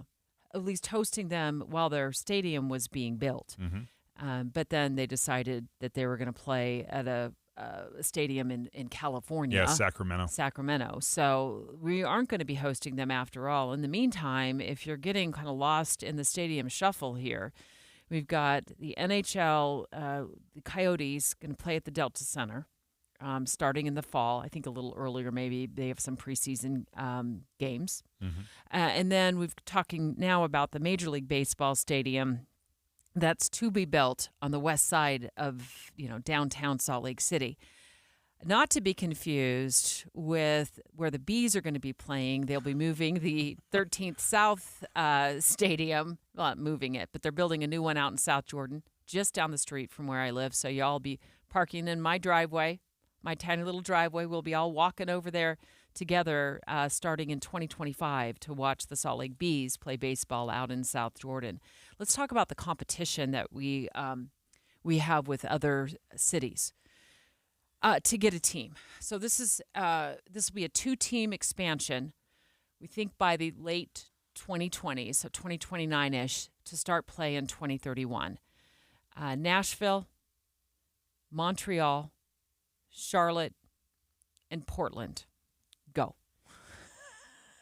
Early indications are they want a team on the East Coast. Right. And they want a team on the West Coast. Now, that's a very liberal definition of East Coast, West Coast. Basically, if you were to divide America in half, that's considered East Coast and then West Coast. So really, our competition, if that is the case, it's Nashville, Montreal, and Charlotte battling it out. And then on the West, it's Salt Lake and Portland. How do we shake out with Portland? Beautifully. You think? I mean, I heard beautifully. they're going all in on it, too, according to what the Desert News is reporting. Yeah, Portland has been, quote unquote, going all in for about a decade. And what they've run into time and time again is they cannot get city support. They can't get a location. Now, they've claimed that they're going to create this epic, unbelievable, beautiful sports district that includes the Trailblazers and the Major League Baseball team. They've made these promises, but every step of the way, they've been doing this for the past 10 years, they run into problem after problem after problem, and it's different every time. Sometimes it's they don't even have a buyer. They don't have a group that has come forward and said, hey, we're going to support this team. Utah does. They have the Miller Group that has a history, that has the financial backing, that have shown we know how to create a hugely successful franchise. That's a big one. The city, the state, the local community say, we have a blank slate on the west side just down from North Temple. We know exactly where we're going to build it. We know what we're going to do with it. Utah, Salt Lake City has an unbelievable leg up on Portland right now. And if there are only real competition right now, we are sitting as pretty as can be. Do you feel biased at all in saying that? I've done a great deal of research on this because I love it so much. I know. So but you I'm love trying, baseball. Your I do. dad played baseball, the majors. You've been a sports producer most of your life. I just wondered if you ever feel like maybe you're leaning into this because you want it so badly. I do want it so badly, no question. But at the same time, I'm trying to find every reason it won't show up so I don't get my hopes up. I'm just not finding them, Deb. Okay, good. Because I got my hopes up. I got my hopes up. Okay. All right. So I'm going with Dave's plan. We're going with Dave's plan. Thanks so much to Desert News and Dennis Romboy for that report. You can read more on that on desertnews.com. It's 10:30 at KSL News Radio. I'm Dan Bonas. KSL's top story this hour, a village of tiny homes meant to help the homeless in Salt Lake City facing more delays. It appears that the problems with the site and environmental issues on the site have delayed it. It was originally approved in 2022. Several new fires broke out around the state this weekend, others still burning. The shorted power line is potentially responsible for causing a fire that spread to a moving company parking lot in West Valley, and a downed power line caused a 2-acre grass fire that briefly threatened homes in Harriman. Your money at this moment, the Dow Jones average up on the day right now, 350 points, while the NASDAQ is down about 43 points right now. And our KSL weather, sunny and hot. That's next. KSL News Time, 10:31. Here's a way to get breaking news updates anywhere you go. At the store or in a work meeting, you can get breaking news on your phone. You can quickly read it, swipe, or click for more. It's super discreet, super fast. That's the app for KSL News Radio. One of the things that I found unique about Renaissance Ranch, and if you don't know Renaissance Ranch, if you have a family member or a loved one that is struggling with addiction, if you yourself are struggling with addiction, this is a treatment center. It's been best of state. Christine Dixon joins us right now, Family Program Director. And Christine, one of the things you do at Renaissance Ranch is you offer free online classes. And I want to talk more specifically about what these classes are and who can attend them. Oh, thank you so much. For the past 10 years, we've been calling them family recovery support education groups. But we've got like around 1,000 attendees right now that are coming per month, and we're just growing a lot. So we're kind of changed it to Renaissance Ranch recovery support groups. And so we have classes online for people with addiction, separate men, women, couples, addiction classes. Again, they're all free.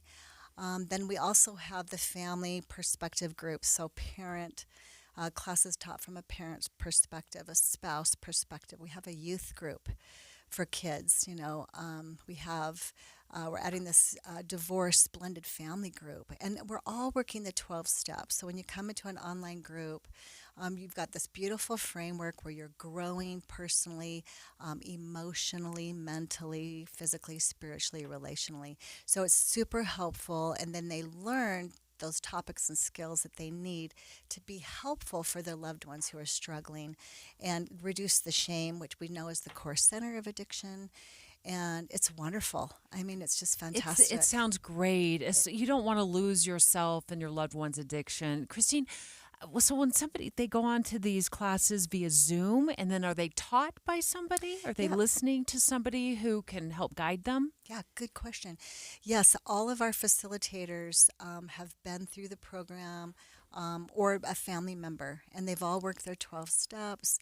We also include the educational piece as well. We have a beautiful workbook that we use. It's called Healing Through Christ.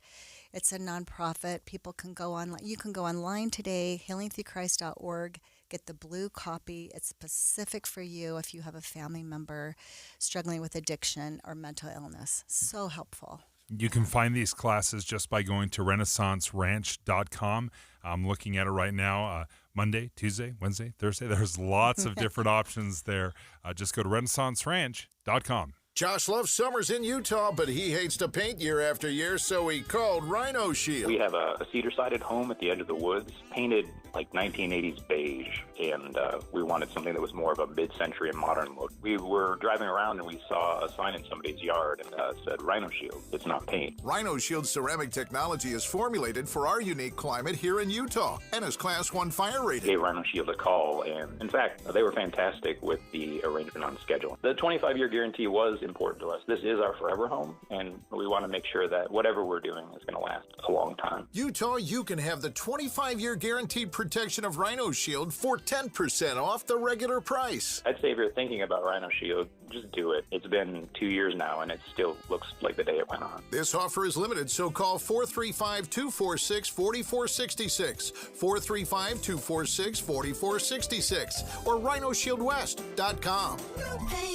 Go Rhino Shield. Traffic and weather together brought to you by Sinclair's DinoPay app. Save up to 20 cents per gallon. Here's Lynn Thomas. Thank you, Dan. There's a crash in Salt Lake City. It's westbound on I-80, just west of 13th East, taking two left lanes here.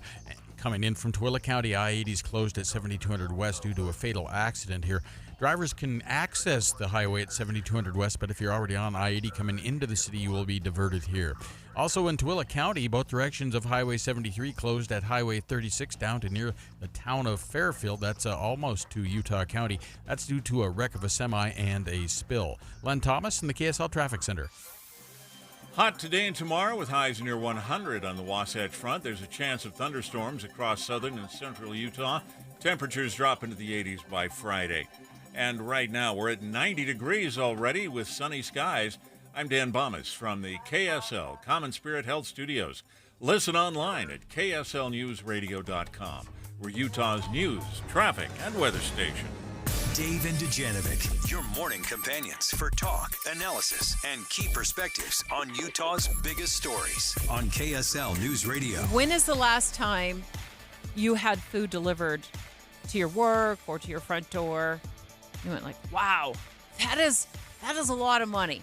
Well, imagine if you live in New York, where they set in a minimum wage standard and they gave gig workers, people who deliver food, like Uber Eats, I'm sure there's other, DoorDash, a minimum wage, but it's driven up the cost of food so much in some of those cities that customers are like, whoa, wait a minute. Well, let me give you New York, for example. They pass basically $20 per hour. That's before tips. So if you're running DoorDash, if you're doing Uber Eats, they're requiring a $20 minimum wage. And then whatever you get on top of that with tips, that sounds incredible if you're a gig worker, right? You'd be like, that's amazing. I'm rolling in the cash. I'm bathing in money.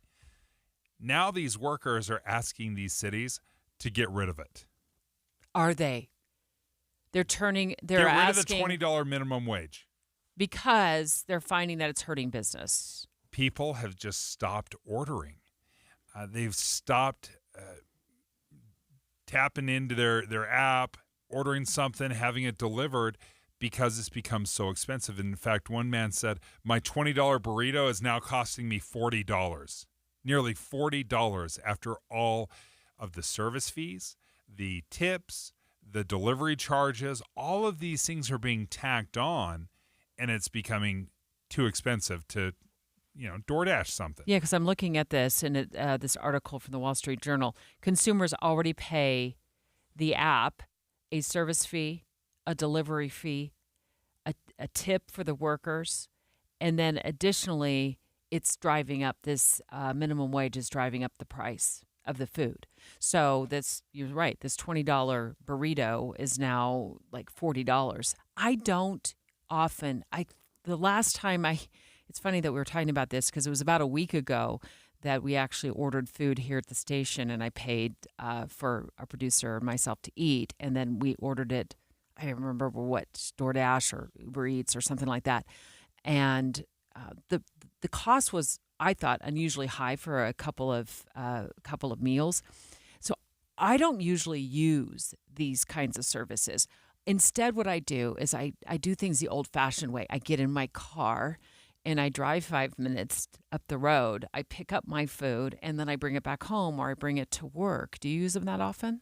I never use it. In fact, I don't even have an account for DoorDash or Uber Eats. I've never used it, not once. And in fact, I just learned this. This is a brand new thing. There is a convenience that I love. Like, I have friends, I know people, I know how the apps work. I just choose not to use them. You can order your food on Uber Eats and then go pick it up if you want to drive. And maybe you don't want to go directly to the sandwich place's website and make that online order. You can order through DoorDash. They still charge you like $4 just to use their app so you can pick it up, which speaks to all of the costs of using Uber Eats and the service fees, all of these things that are driving people away from using these delivery services. And now what you're seeing in Seattle and New York, Seattle doesn't do a $20 minimum wage, but they do an extra $5 service charge that goes directly to the driver. So if you order a coffee, for example, what's the cost of a coffee? $5. Well, it depends on what you get. There's like a regular cup of coffee, $2.50 or $3. But if you get something with that's frothy on the top with a little flavoring, it might be $5-6. Okay, so let's say you got a $5 or $6 coffee, then you've got an automatic $5 service charge. Who's paying this?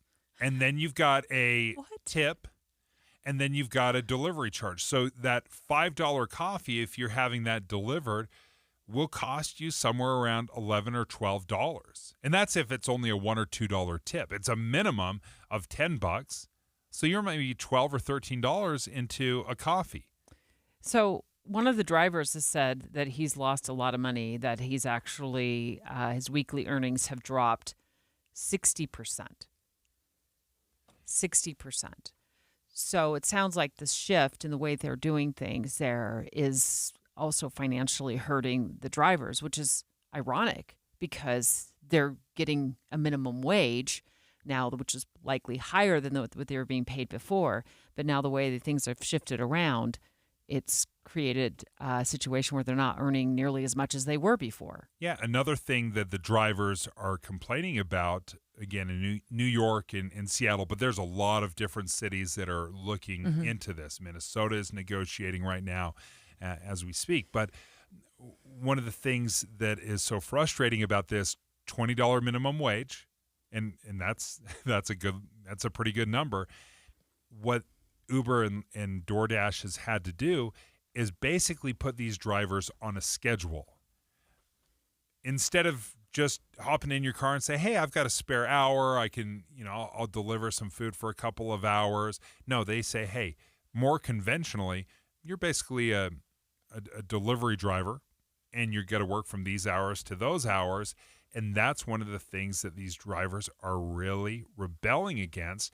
They love the flexibility of working when they want, getting off shift, and then basically being driven by tips. Yeah, this is a side hustle for people. It's not their main job. That's how I look at it. That's a lot of people I know who drive Uber Eats or drive Uber or drive, Lyft. They do it as a side hustle to supplement their income, maybe give them a little extra money to do, so for fun money. They do it to sort of stay busy in the evenings or whatever, but they're not doing it to be locked into a Monday through Friday 8 to 5. Weekends and holidays, kind of depending on when the company says you have to work. They're not doing it for that reason. But what I want to get back to with you, Dave, is why do you think it is that you and I don't use these services? Because I know a lot of younger folks, younger generation, use these services to deliver their food, to deliver their lunch, to deliver their coffee. It is a cost thing for me. I would say beginning to it is a cost thing for me. And when we've all ordered pizza, we've all ordered Chinese, and the delivery comes from the company. Well, now that's become taken over by DoorDash and these third-party companies. So what the pizza place used to do is offer that kind of as a service. They would pay their drivers, and then you would just be responsible for the tip. But when you're using a third party, they got to make some money as well. So the costs have skyrocketed. So yeah, I've absolutely ordered takeout and delivery. I don't use DoorDash because it's so much more expensive than it used to be.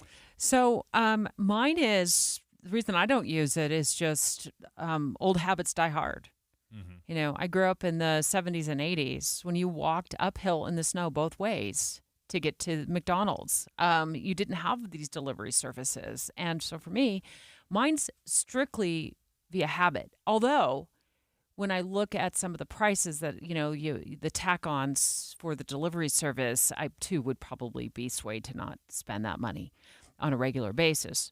If I was desperate, if I was homebound because, maybe I got COVID again, I could see that as being something that I would use. However, mine's just old habits die hard. I think when you're raised in the generation that we just didn't have these kinds of things, just get really used to just jumping in the car and picking. In fact, I just make food at home. I'm so old-fashioned. I just make dinner at home. Can you believe it? Let's take live phone calls. 801-575-TALK, 801-575-TALK. Do you use delivery services? Are you anti-delivery? Are you pro-delivery? 801-575-TALK. Your live calls next. Dave and Dujanovic. Here's a trick to podcasting at work and getting all the Utah news you love. Download the KSL News Radio app. The podcast for Utah's morning news and Dave and Debbie are right there. Dozens of podcasts a day. That's the app for KSL News Radio.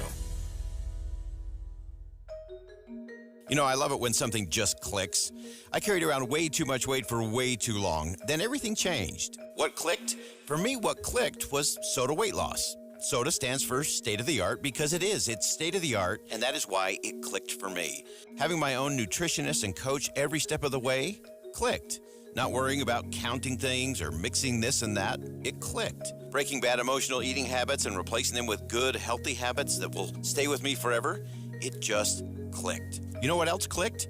My belt. I lost 37 pounds in 90 days. As the pounds and inches fell away, my belt started to click. A lot. Who knew that the clicking from my belt would become the sound of my success every day for 2.5 years and counting? I always say that when it comes to your SOTA weight loss journey, there's no time to lose, only time to win. So start winning today. Make the decision that will click for you and change every day for the rest of your life. Check it out at SOTA Weight Loss, SOTAweightloss.com. Let's talk about Renaissance Ranch. It's an addiction recovery program that is so unique in how it includes the family. The reason they want to do that is because the research has shown that if you can get family members and loved ones involved in the recovery process, the chances of a positive outcome skyrocket. Christine Dixon joins us right now as the family program director. This is something your family is very passionate about. Right. Yes. Thank you so much. Yeah. I'm glad you mentioned that research. It's almost an 80% higher success rate. And it's so important to understand that with addiction, there's such a stigma there. It really is a brain disease. It is chronic, it's progressive, and it can be fatal. So it's really a serious thing. And I know for me, it brought up a ton of fear, a ton of, we didn't realize how the core center of addiction is shame. And so as my husband and I started 10, 12-step groups like 18 years ago. It was huge, transformational, coming home, sharing stories with our two sons who were addicted to heroin, and then they started coming in. But what we see today is the number one cause of relapse is resentments, right? But it's about relationships. It's about the closest relationship, usually the parental or the spousal relationship. So as we attend our centers, our different centers, my husband and I, and we ask them, tell us stories about your family members. How is that making a difference? We hear so many tears of my parents just didn't understand my disease, and now they understand. They're patient. My dad is not shaming me anymore. I know that my husband struggled with that too before recovery, but it just really helps us to know that fine line between what's helpful and what's hurtful.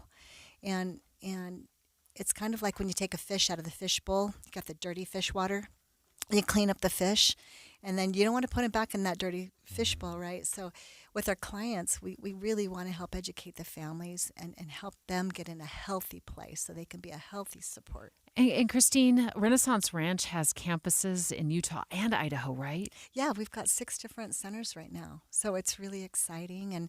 And like I said, the family component, those classes are all online. They're Zoom. They're a click away. And they're free. Yeah. All you have to do is go to renaissanceranch.com. You can find where all of those online classes are. They're free. There's classes Monday through Thursday. There's one on Sunday. So there's so many opportunities to learn more at renaissanceranch.com. Getting help with plumbing repairs is easier than you think. All you have to do is call Any Hour Services or schedule an appointment at anyhourservices.com. No one helps more homeowners than Any Hour Services. We need Colby Jenkins. His commitment to the Constitution, fiscal responsibility, limited government, and individual liberty make him the best candidate to represent Utah's values in Washington. The problem in Washington isn't just Democrats. Half of the Republicans in Congress vote for deficit spending, endless wars, and unconstitutional mandates. That's why we need better Republicans, like Colby Jenkins. Paid for by the Constitutional Conservatives Fund PAC. Not authorized by any candidate or candidates committee. With the 3 things you need to know this hour, I'm Dan Bonas. First, the heat is back after a weekend of thunderstorms across the state, and so is the risk of wildfire. Second, a father and son survived being swept away in Little Cottonwood Creek yesterday. And third, there have been hundreds of water rescues in Iowa over the past couple of days with flooding there. 90 degrees and sunny in Salt Lake City. And back to Dave and Dujanovic on KSL News Radio. Dave and Dujanovic. Do you use a food delivery service to bring you lunch, to bring you dinner, to bring you breakfast, to bring your coffee? 801-575-TALK. If you don't, you can call 801-575-TALK as well. Dave and I just talking about the new wage increase in New York especially, where just a year ago we were reporting that gig workers in New York State had scored a pretty good deal. In fact, they had been boosted in terms of their minimum wage to $20 an hour. Well, now that appears to be backfiring. Because people are finding it too expensive to order food on DoorDash and Uber Eats. So what they're asking is for these mandates to be repealed so that we can go back to the way things were. One of the biggest areas the drivers have seen is breakfast. Breakfast has all but disappeared in these areas because what's for breakfast? Maybe a muffin, a bagel, New York, coffee. yeah. It's not a huge breakfast. You're not having Uber Eats deliver you, a stack of flapjacks with eggs and bacon, and it's just something simple. Let me have a muffin. Let me have a bagel, a coffee, something like that, a hot chocolate. And if that's only going to cost you $7 or $8, how much do I have to pay if you're going to tack on all of these service fees, all of this tipping? One man said, my $20 burrito is now costing me $40. So you just don't order anymore. So you don't order. You eat the food, but you go pick it up. I'm looking at a graph from Statista, and it shows from 2018 to predicting to 2028, the growth in food delivery is phenomenal. Like, we're leaning into not only meal delivery, but also grocery delivery.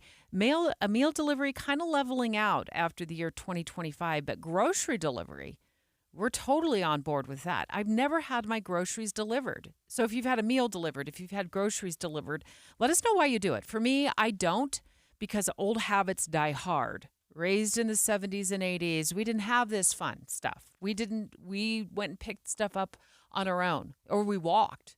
My sister and I would bike. We'd bike to pick stuff up, so we didn't have this. And I just got into the habit of, if I order food, I don't even think about food delivery. I just go pick it up. Same with my groceries. I will say grocery delivery, I've done this several times. It is phenomenal. You've done it to your house? Love it. Well, you just said you didn't pay for this stuff. Okay, I don't pay for a bagel and a soda. I don't have anybody. I'm so confused. I don't have anyone delivering me a pint of ice cream. That's largely what DoorDash and Uber Eats is. It's just a single meal. If I order from the grocery store, they're bringing $200 worth of food to my house. How much do you pay for that? There's a minimum order of like $35, and then there's no charge.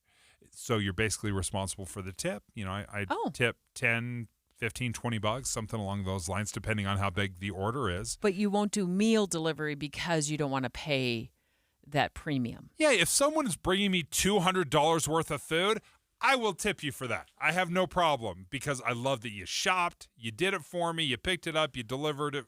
It's phenomenal. But if I'm ordering a sandwich, I'm sorry, I can't pay like $5-10 with a tip and a service fee.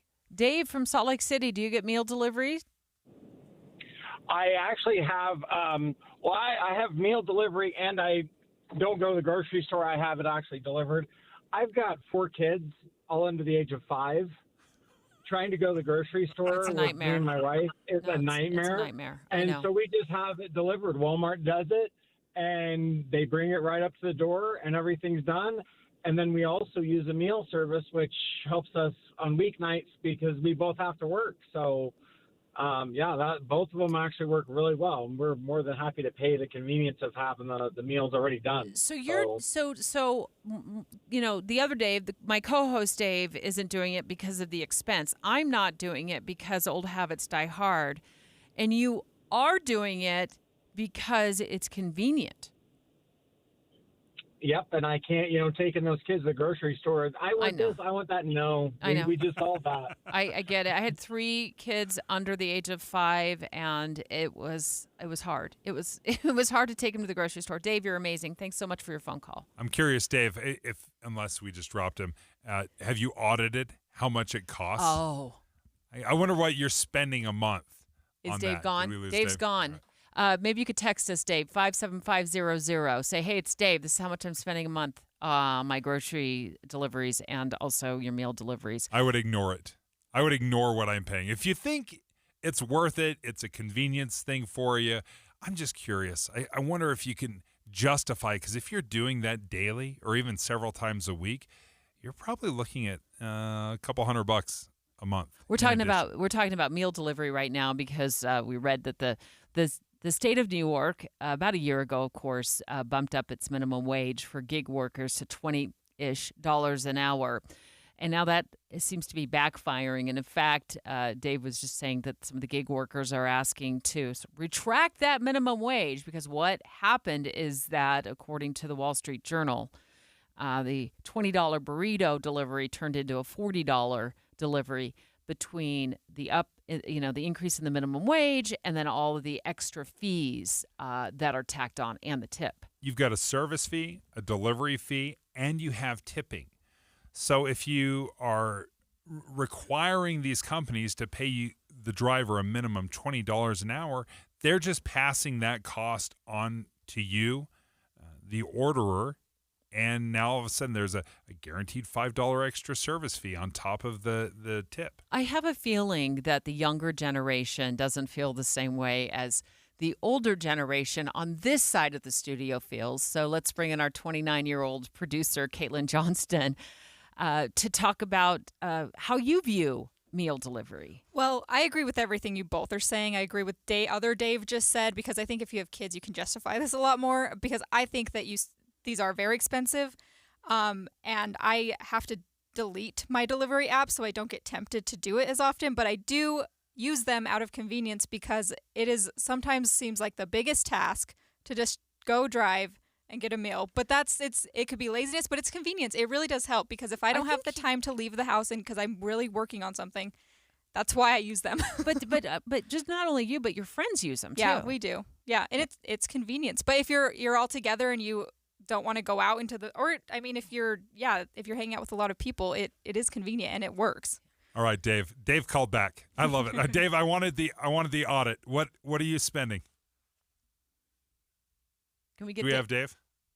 Line 1, line 2. We'll find one of the lines. Hi, Dave. All right, Dave. Have you done an audit? Do you know how much you're spending? It sounds like Dave's there, but he's just teasing us right now. He tried to call back. I appreciate it. We're going to get that number from you. Do we have Jake and Magna? Jake, Dave. You got me? Yeah. Who's this? We got 20 seconds. Go, Jake. This is Jake. Hey, I just wanted to say, with the life that we live now, like you were raised in the life you were, Debbie. I know. Saying that, the age has changed where the norm is both parents have to work.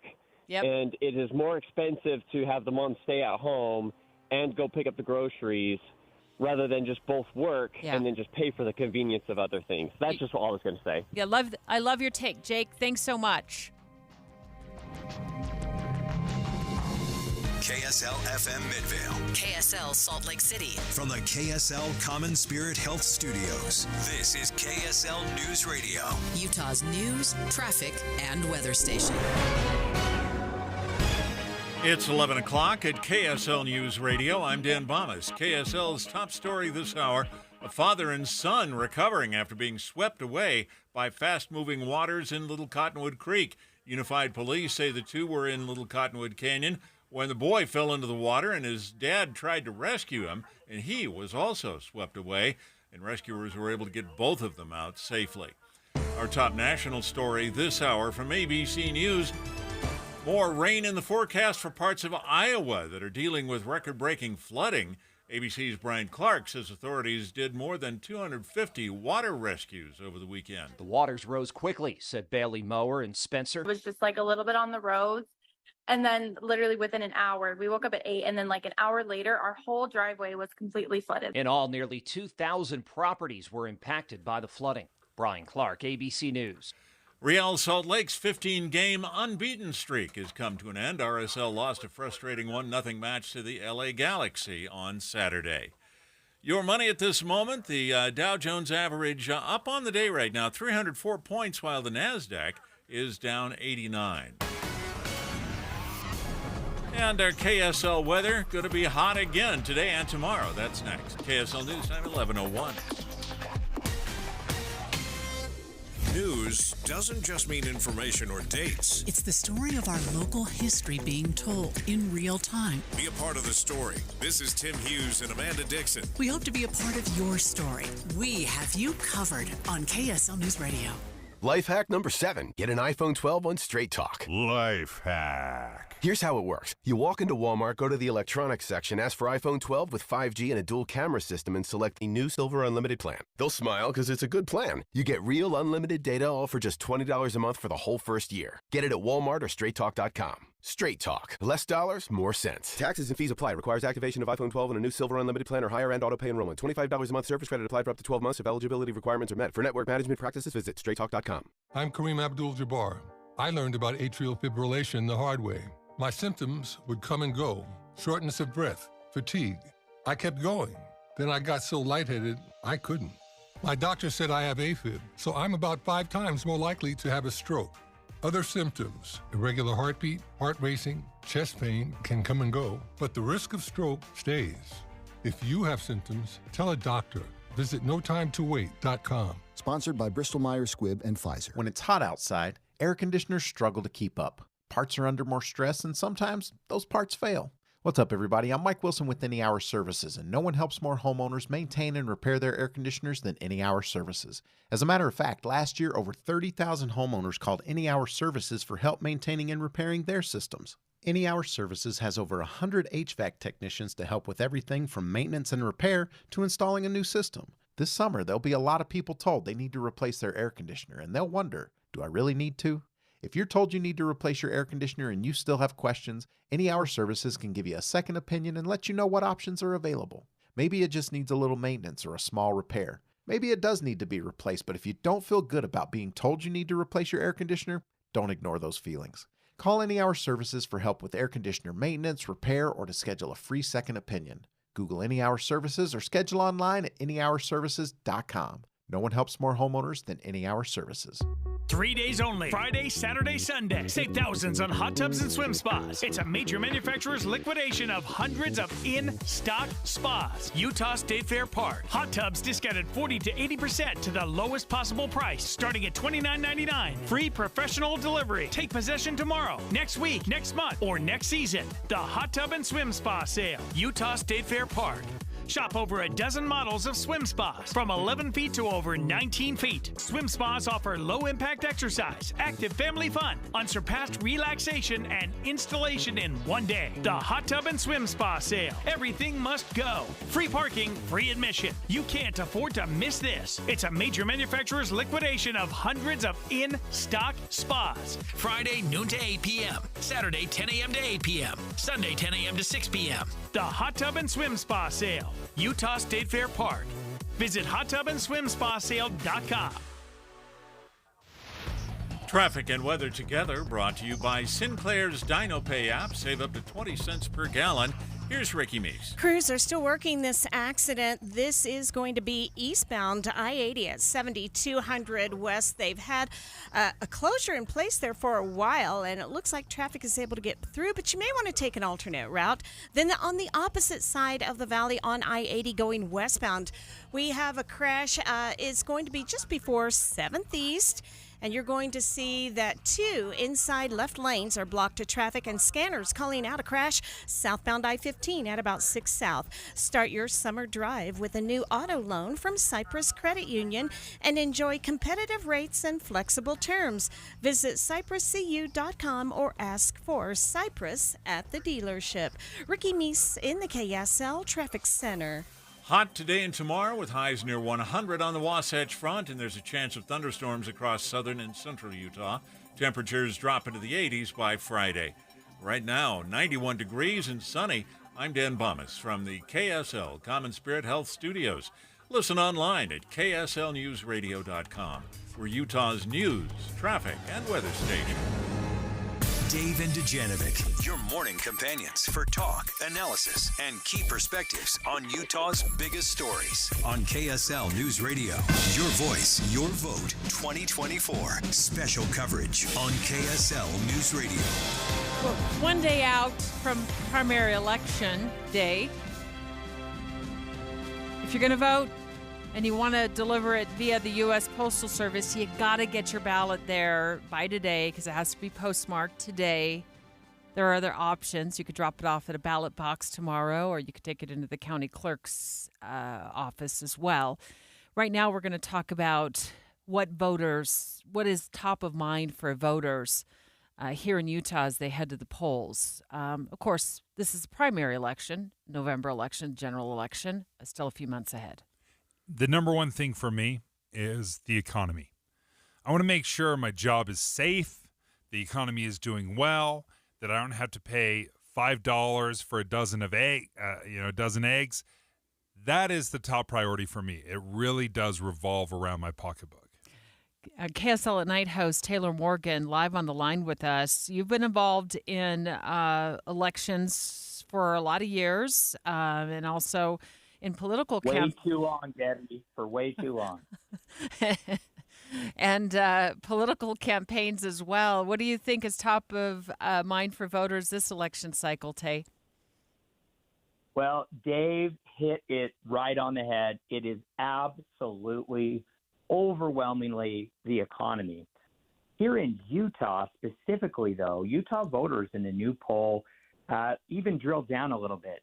Not just the economy, but Utah voters, 48% of Utah voters said their own personal financial situation has gotten worse under President Joe Biden.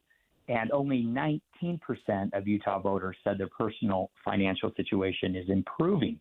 Now, those numbers are separate and apart from the overall question about the economy in general. When asked that question, 3 out of 4 Utah voters agree with Dave that the economy is definitely not going in the right direction.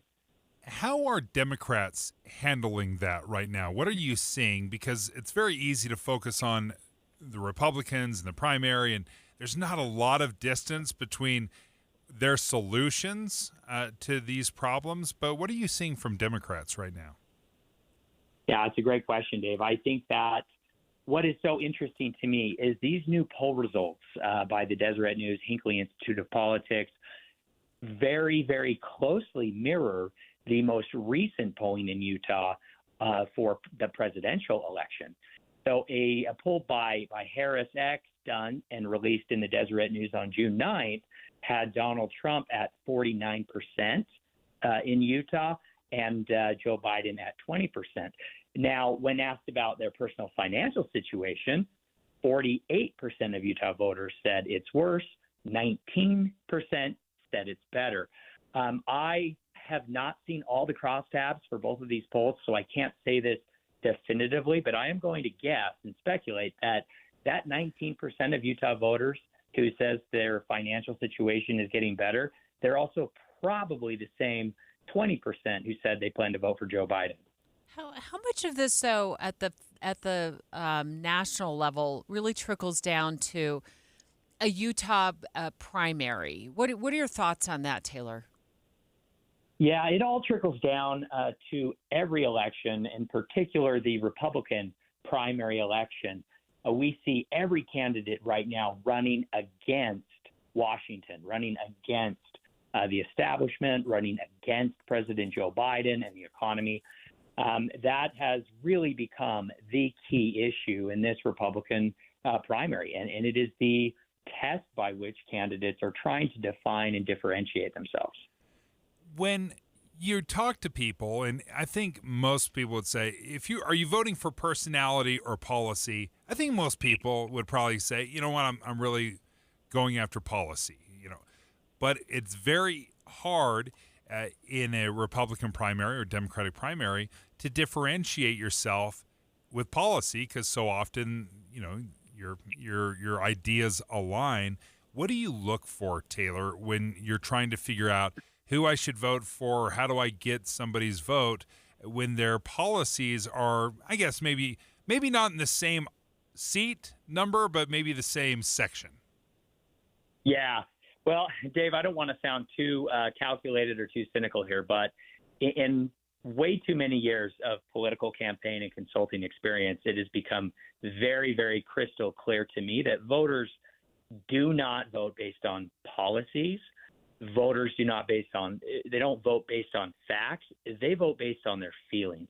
It all comes down to how a voter feels about a candidate. Now, certainly policy conversations or promises and facts and this and that can play into that. But voting is largely a emotional and an irrational reaction. And so it becomes very difficult for candidates to communicate with voters talking policy. Voters tune them out. This is why we see candidates, and this is not a one-party thing. This happens in all parties with all candidates. Candidates try to evoke those feelings and those emotions. Sometimes it can be fearful or negative. Often it's also positive and constructive, but it's all about creating a feeling a good feeling in a voter about a candidate. Taylor Morgan, KSL at Night host and also political consultant over a number of years, has consulted on campaigns, been involved in campaigns.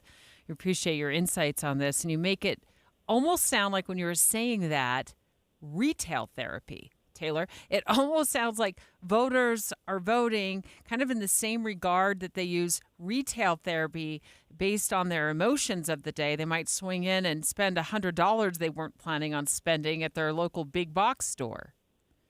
Yeah, Debbie, just a whole lot less fun than retail therapy, maybe. But it does. It sounds because you don't end up with a new pickleball paddle. Is what I'm saying. I just think it sounds a lot less scientific than I thought it. You just kind of surprised me with that. Well, but Dave, you can do something with that pickleball paddle, right? That's true. So. Yeah, I can't do. I see where you're going with it, Taylor Morgan. Thank you for joining us. One final question in that same poll. It was interesting to me. Obviously, finances, immigration were top of the list.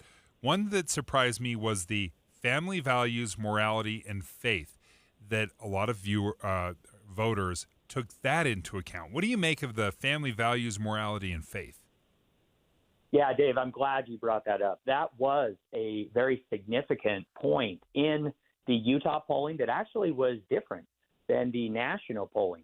Utahns are distinct in listing family values among their top issues. Most Americans say right now that the state of moral values is a very big problem in the country, but 10% of Utah voters say this is the top issue. It's not the economy. For over 10% of Utah voters, family values is their most important issue, and it registers nowhere near that high nationally. Taylor Morgan, thank you for joining us, host of KSL at Night. Straight ahead, we've got quite a few major cases left on the Supreme Court's docket before they adjourn for the summer. And Deseret News reporter Kelsey Dallas has been tracking a number of them. I'm going to ask her about the presidential immunity case. Of course, former President Trump is arguing that former presidents are immune from prosecution for acts that they conduct in office. So let's figure out where that case is at and if she thinks they'll be deciding that soon. Dave and Dujanovic. A lot of us are filling our workdays with podcasts. When you're working, go to KSLNewsRadio.com. Click on Dave and Debbie's podcast and pick a topic and story length. Podcast with Dave and Debbie. Then get to work with KSL News Radio. We just had a chance to talk to the family program director at Renaissance Ranch, who is Christine Dixon. And Debbie, one of the things that stood out to me as we were discussing is how important and how passionate she was about getting family members involved in the recovery process. Yeah, and it's these free online classes that they offer that really set Renaissance Ranch apart. They're free to family members of those who are suffering with addiction. And I've said it before and I'll say it again. If you're a family member, do not lose yourself in your loved one's addiction. Reach out to Renaissance Ranch. These are free. They're online. She even told us they're via Zoom. Yeah, and they just added an 11th class. It's a different class, but it's taught from so many different perspectives.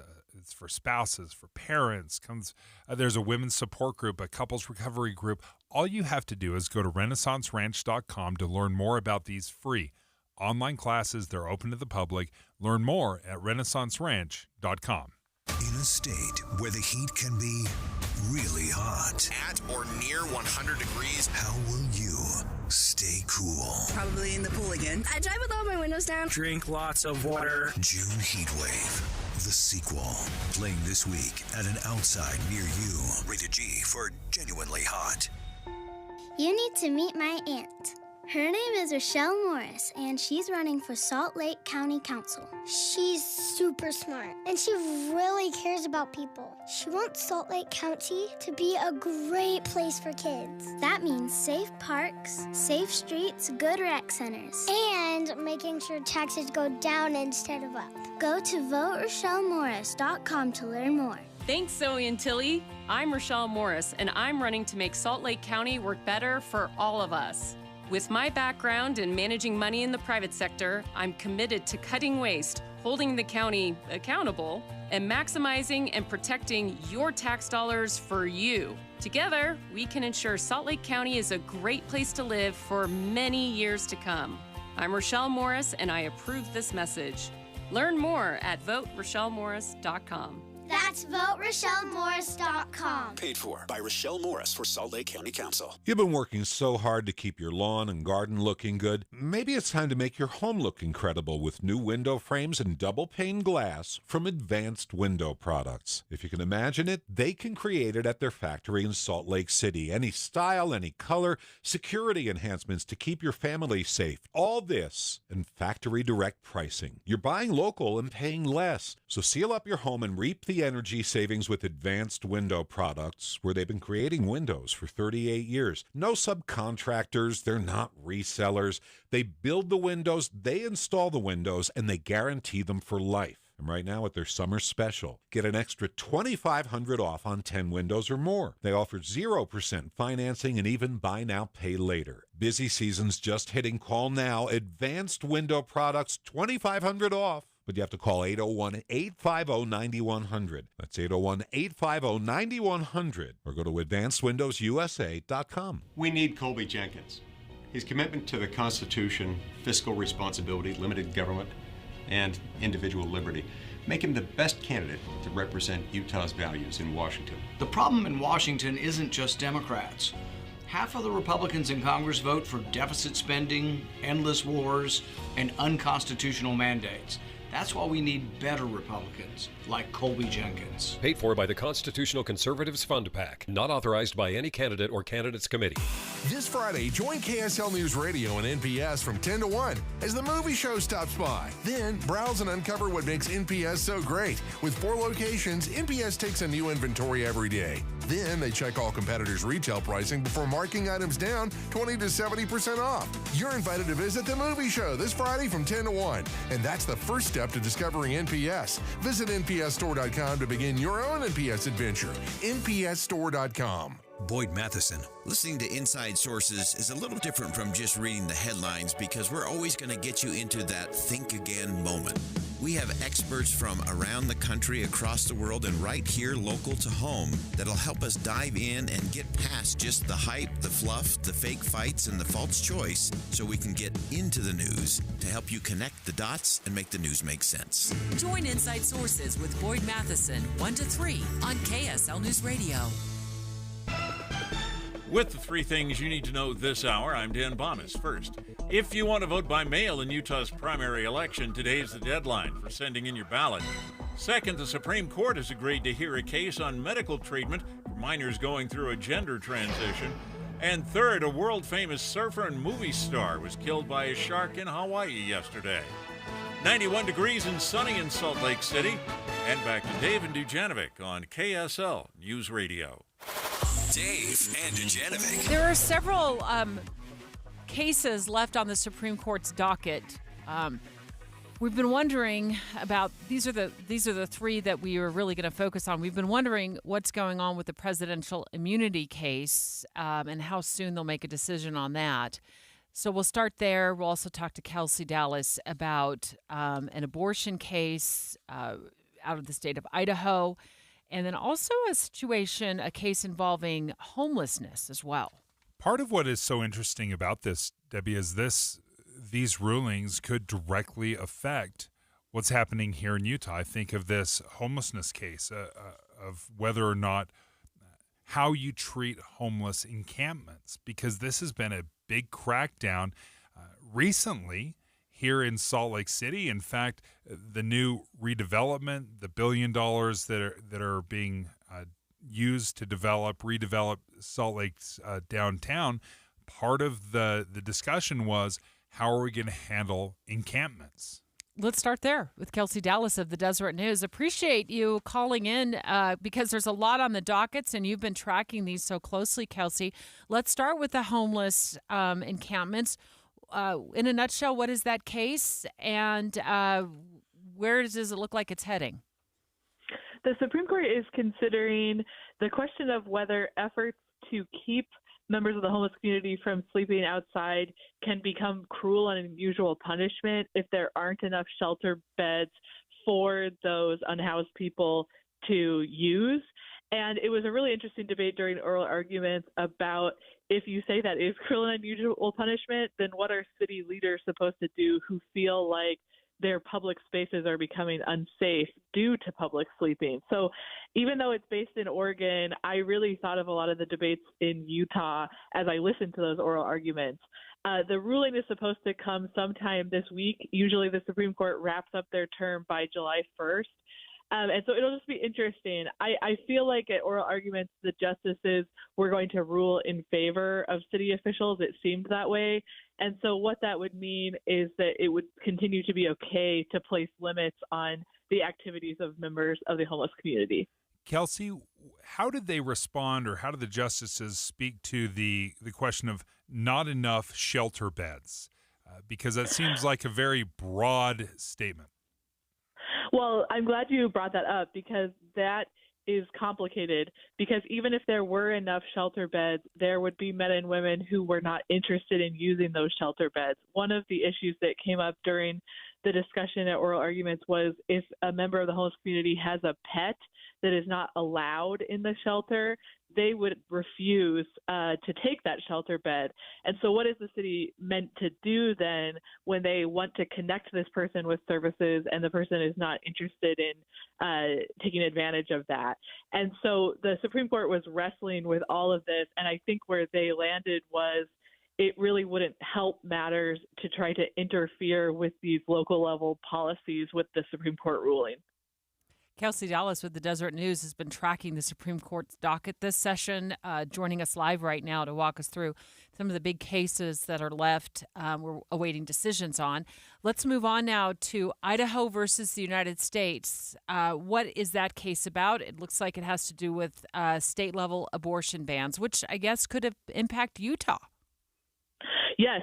So this is a really interesting case to discuss, especially today, which is the 2-year anniversary of the Supreme Court overturning Roe v. Wade and returning the power to set abortion policy to the states. As a result of that ruling, Idaho was one of the states that enacted much stricter abortion restrictions. Abortion is banned there in almost all cases. Because of that, the federal government raised concerns about how pregnant women would be treated if they came to an emergency room needing emergency care, including an abortion. And the Biden administration argues that Idaho would be unwilling to provide abortions under their law, which would then violate a federal law requiring life-saving care for pregnant women. And so the question in front of the Supreme Court is, what wins out when there's this tension between an abortion ban at the state level and federal policy trying to ensure treatment of pregnant women, which might include abortion? You might have talked about on your show that the Supreme Court has already ruled to uphold access to an abortion pill. So it'll be interesting to see what they do in this case, which is also about abortion access. Would this ruling, do you think, clarify some of the, abortion restrictions Utah has had a hard time enacting here? It would clarify some of the questions that arose after that Roe v. Wade decision, which is, okay, now the power is definitely more with the states, but does the federal government have any say left? Does the federal government have the power to step in and say, wait a second, you're cutting off access to too far? So it does matter to states beyond Idaho because it's going to say what are the limits in this new reality of passing abortion laws. Kelsey Dallas with the Deseret News. She just posted the story on Deseret.com, tracking the cases that are still left to be decided. Let's talk about presidential immunity, Kelsey, and reset the scene for us for our listeners who might not be familiar with this case. Yes, this case, which is called Trump v. United States, is probably the biggest one left on the Supreme Court's to-do list. It was brought by former President Donald Trump, who argues that he shouldn't be able to be charged with interfering with the 2020 election because his own decisions at the center of the allegations, he argues, would be part of his official duties and covered by presidential immunity protections. So the Supreme Court has this opportunity to revisit the concept of presidential immunity, talk about the scope, and it holds major consequences for the 2024 presidential election and also just for the presidency moving forward. What does it mean to know that the president could be charged with all sorts of crimes? And the Trump camp is saying that the Supreme Court needs to be very careful to make sure that future presidents aren't vulnerable to all sorts of charges. That's a great part of, as you were describing this in your article, Kelsey, was that he's claiming that the presidents enjoy broad immunity. Was there a description of or parameters, guardrails of what broad means? Great clarifying question. The Trump camp, so attorneys for former President Donald Trump, wanted to include basically everything. Like if you are serving as president, the decisions that you are making, even if they affect you personally, would be part of your official duties, because part of what you're considering as you make those decisions is official information that you're receiving as president. So there were questions about, from the more liberal justices in particular, about how it could possibly be that broad, because if someone is in the most powerful position in our country, we have to be able to hold them accountable to some extent. And so now the Supreme Court is wrestling with how to find the perfect balance between interfering with the work of the president or making the president timid somehow in carrying out their duties, but then making sure that the president doesn't have a free rein to know that whatever decision he or she makes will be protected. Is it surprising, Kelsey, that the Supreme Court hasn't ruled on this one yet, or were you expecting it to be pushed up against their summer break? I think most people, including myself, were expecting them to hold this until the last minute, partly because it was either one of the last or the very last case to be argued, but also because the court traditionally has saved its highest profile rulings for the final week of its term. The court did quickly rule on the question of whether Trump could be left off state ballots for the 2024 election. That was in Colorado. So they moved quickly on that one, knowing that primary elections were happening across the country. But this one, although it's significant for the election, it isn't like imminent, like, oh, if they rule against Trump, he goes to jail. No, it's just providing a green light for the case to move, for the trial to move forward if they rule against the former president. Kelsey Dallas, thank you so much for joining us from the Deseret News. You're the assistant managing editor there, covers religion, sports, and the Supreme Court. That's right. Keep us posted, Kelsey, as I know you will, your readers there at Deseret.com and also our listeners here at KSLNewsRadio.com. It's 11:30 at KSL News Radio. I'm Dan Bonas. KSL's top local story this hour.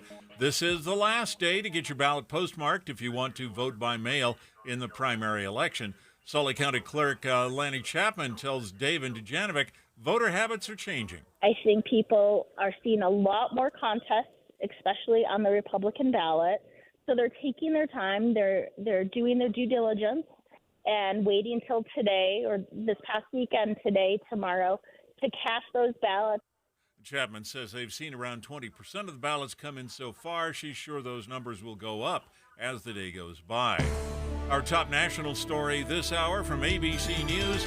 A world-famous professional surfer was killed by a shark off the island of Oahu on Sunday.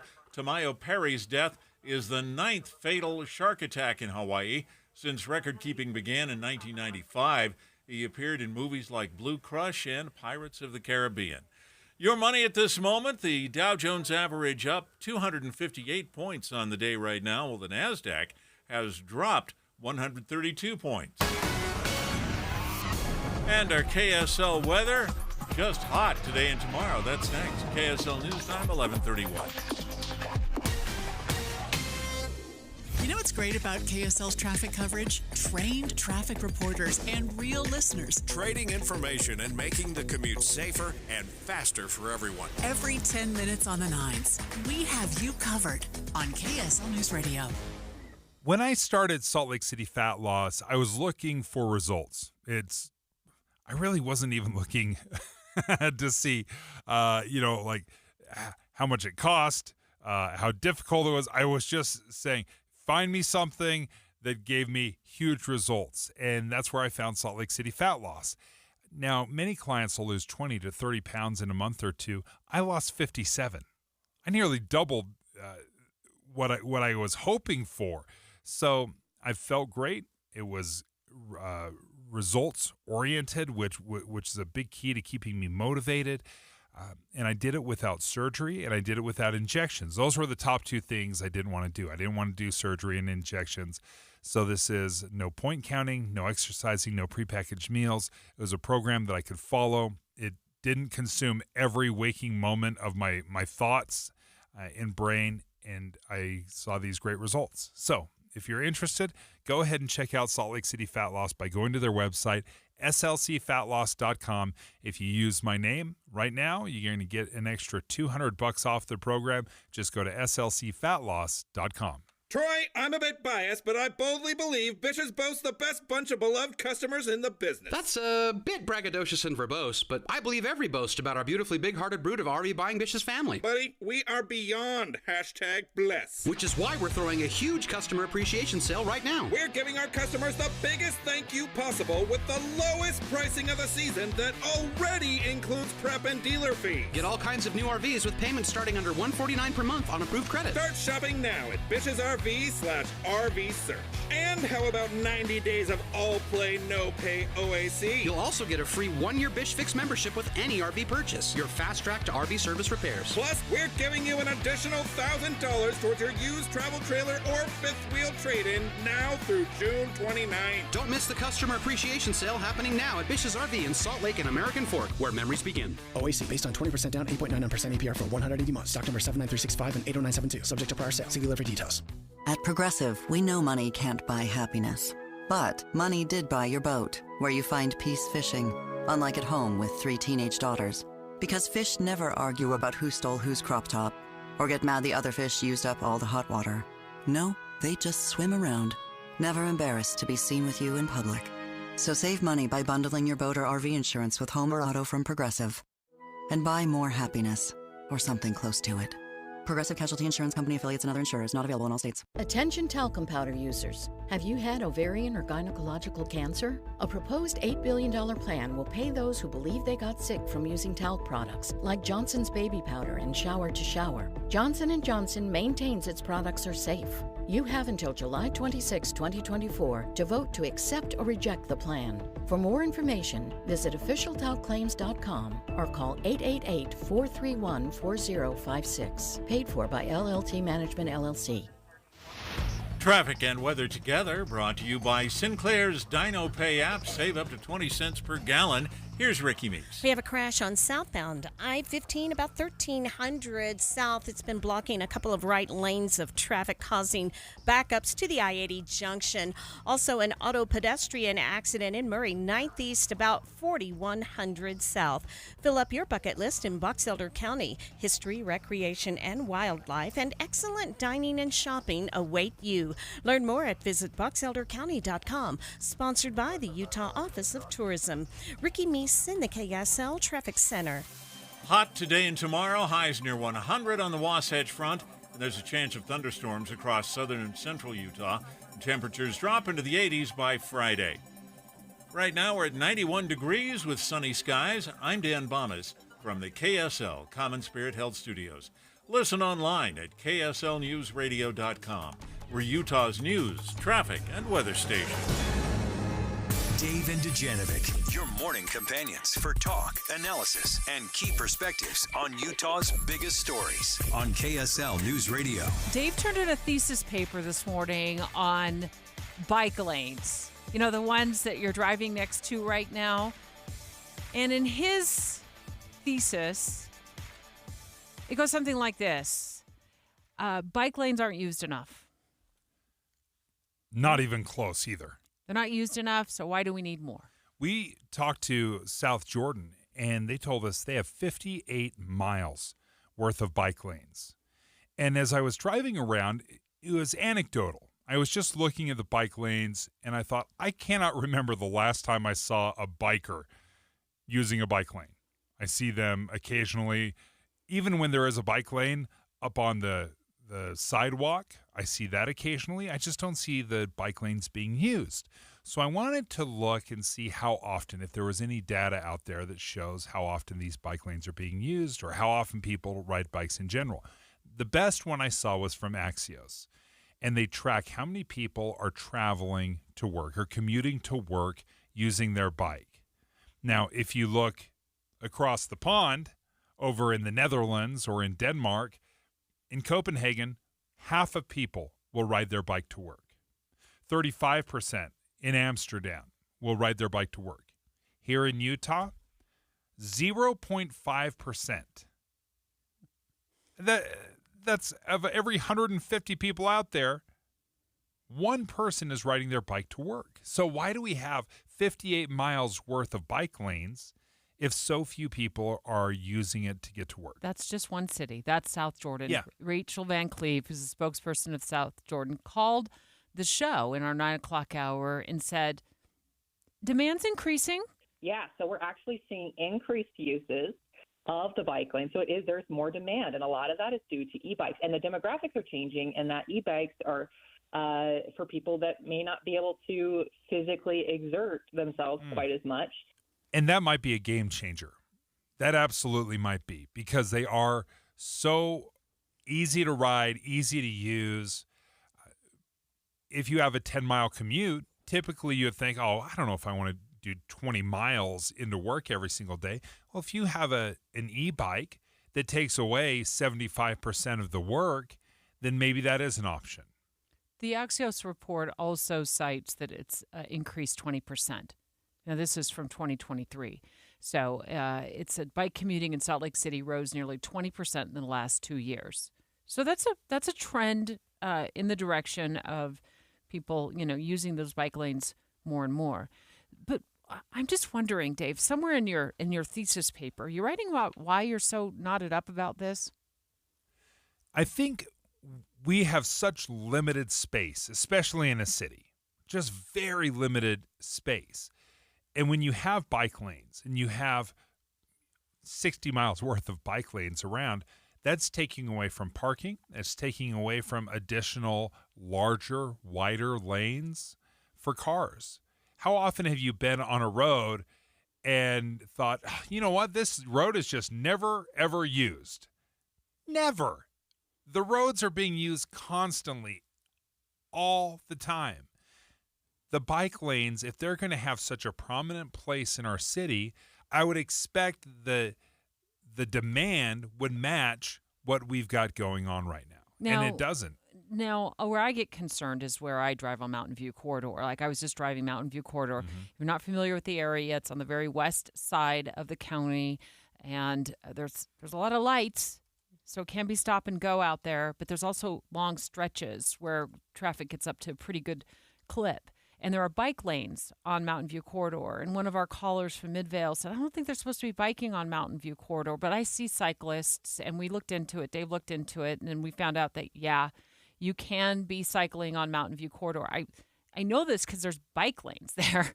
And I do see cyclists. Where I get worried is the speed of the traffic on that corridor. And they're not protected lanes. They're striped. I just feel that if I were cycling, that wouldn't.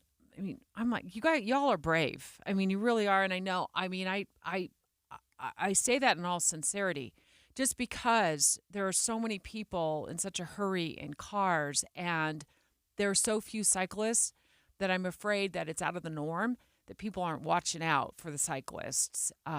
But I see people using those lanes in the summertime. Obviously, the winter is a much different story. I don't see a lot of people using them, but I lean into the idea of bike lanes because I think that it is a great way to get around. And I bought a cheap bike, an inexpensive bike from a big box store last year. It needs new brakes already. But I'm loving it when I can ride it on a trail, not on a main road, just to go pick up a few groceries. I don't know if I'd bike all the way to work because it's quite a commute from South Jordan, where I live, to downtown Salt Lake City. But I could see myself using those bike lanes more and more. South Jordan is like looking at ways to buffer those bike lanes, like by adding some sort of a divider that buffers the bike lanes from the main traffic flow. I really like that idea. Yeah, these protected bike lanes are the number one thing for cyclists. This is, according to this Axios article, their number one, I don't want to say demand, but hope is that they would create more protected bike lanes where the bike lane may be completely removed away from the busy road, or that you have a curb that divides it up versus just a painted white line. Because if you have a painted white line, easy to cross over or weave over. If you have a curb and a car starts drifting, well, that's going to do some damage to your car. You can't actually get over there without some pretty serious damage. So I understand why you would want these protected bike lanes and maybe have a raised curb to prevent that and for safety purposes. Again, I go back to is there enough of a demand to invest in that kind of protection for these bike lanes? Let me flip the script on you.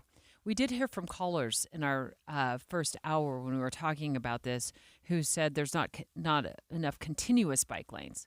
So if you start in one area cycling, you got to throw your bike on the top of your car, or kind of feel like you might be taking your life in your hands to go into an area so you can get to the next bike lane. And that area in between isn't so safe. Maybe we don't have enough continuous bike lanes to really ramp up people using bike lanes to get to work. Other callers said just keep them for recreation. Yeah. That would be great, because commuting to work becomes just an impossible lift trying to find bike lanes to get all the way to work. This is part of the issue when you tried to develop things after the fact, when you don't have a master plan going in. Now, when we started building out Salt Lake City, I don't know that we had bicycles, right? But now we're trying to go back and add bike lanes, and we're probably, I'm just going to guess, figuring out that not all the areas all the roads are conducive to them. So we have a little bit of a chicken and an egg. What do you think about that? I think if there is a demand, if there truly is a demand, then let's do it. But until there is a demand, I don't know how we can make these kind of investments. Again, space and area is at a premium right now.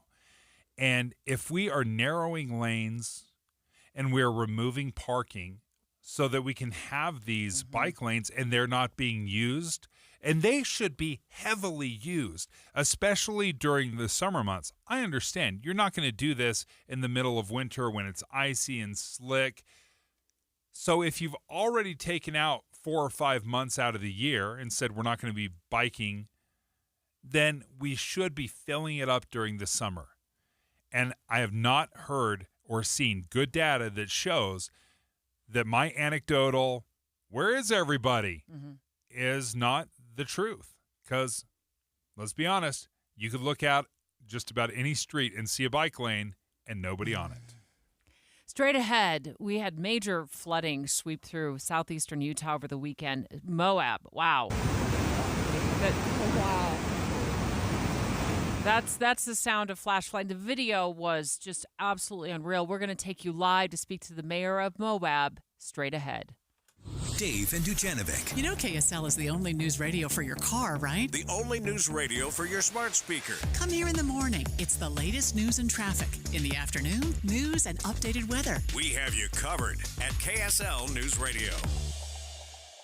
Utah, you love the summers, so don't spend it painting. Do what Mike did. He called Rhino Shield. Our home is basically a contemporary with stucco finish, and we just started noticing that the paint was just fading and the stucco would just look like garbage. We had received a postcard from Rhino Shield, and we decided to take a look at it. Rhino Shield ceramic technology is formulated for our unique climate here in Utah and is Class 1 fire rated. The process with Rhino Shield and their crew, they were just very conscientious. We had problems in the past past with painters, they leave debris and everything. Well, we didn't have that with Rhino Shield. You too can get the guaranteed protection of Rhino Shield right now for 10% off the regular price. The thing about Rhino Shield, the heat gain has been reduced, and we save $70 a month. You don't hear that about any type of paint. Remember, Utah, this is a limited time offer, so call now, 435-246-4466 or rhinoshieldwest.com. That's rhinoshieldwest.com.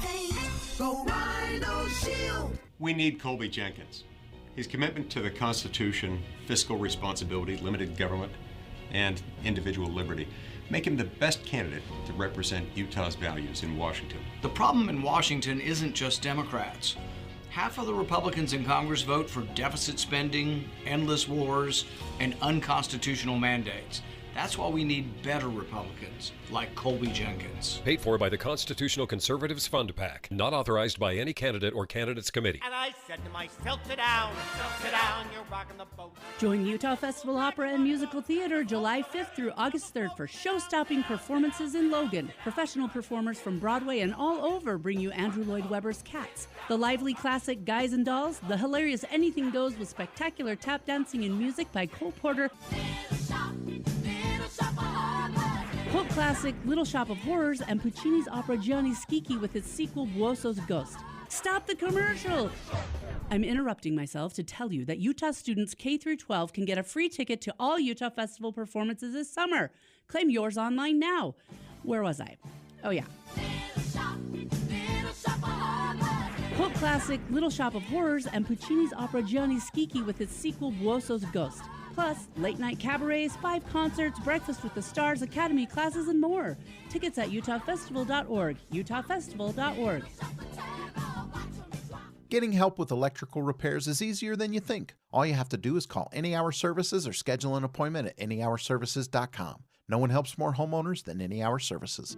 This is Derek Miller speaking on business. With over 40 years of experience, Universal Media is an out-of-home media company that specializes in place-based advertising at shopping malls, lifestyle hubs, and city centers. Senior Vice President of Universal Media, Robin Cohen, joins us with more. My father-in-law, who pioneered shopping mall advertising, ran Universal Media until his passing in 2021. Now, under my husband's leadership and vision, we're navigating the company's next chapter. At Universal Media, we're revolutionizing out-of-home media. We thrive on producing unique, engaging, and game-changing mediums that reach consumers at key points in the decision-making process. I joined the team to contribute to the growth of this new phase, which includes transitioning from static to digital, but it also includes ad-supported EV charging units. By engaging audiences in their natural environments, whether they're dining or working, shopping, or simply enjoying downtime,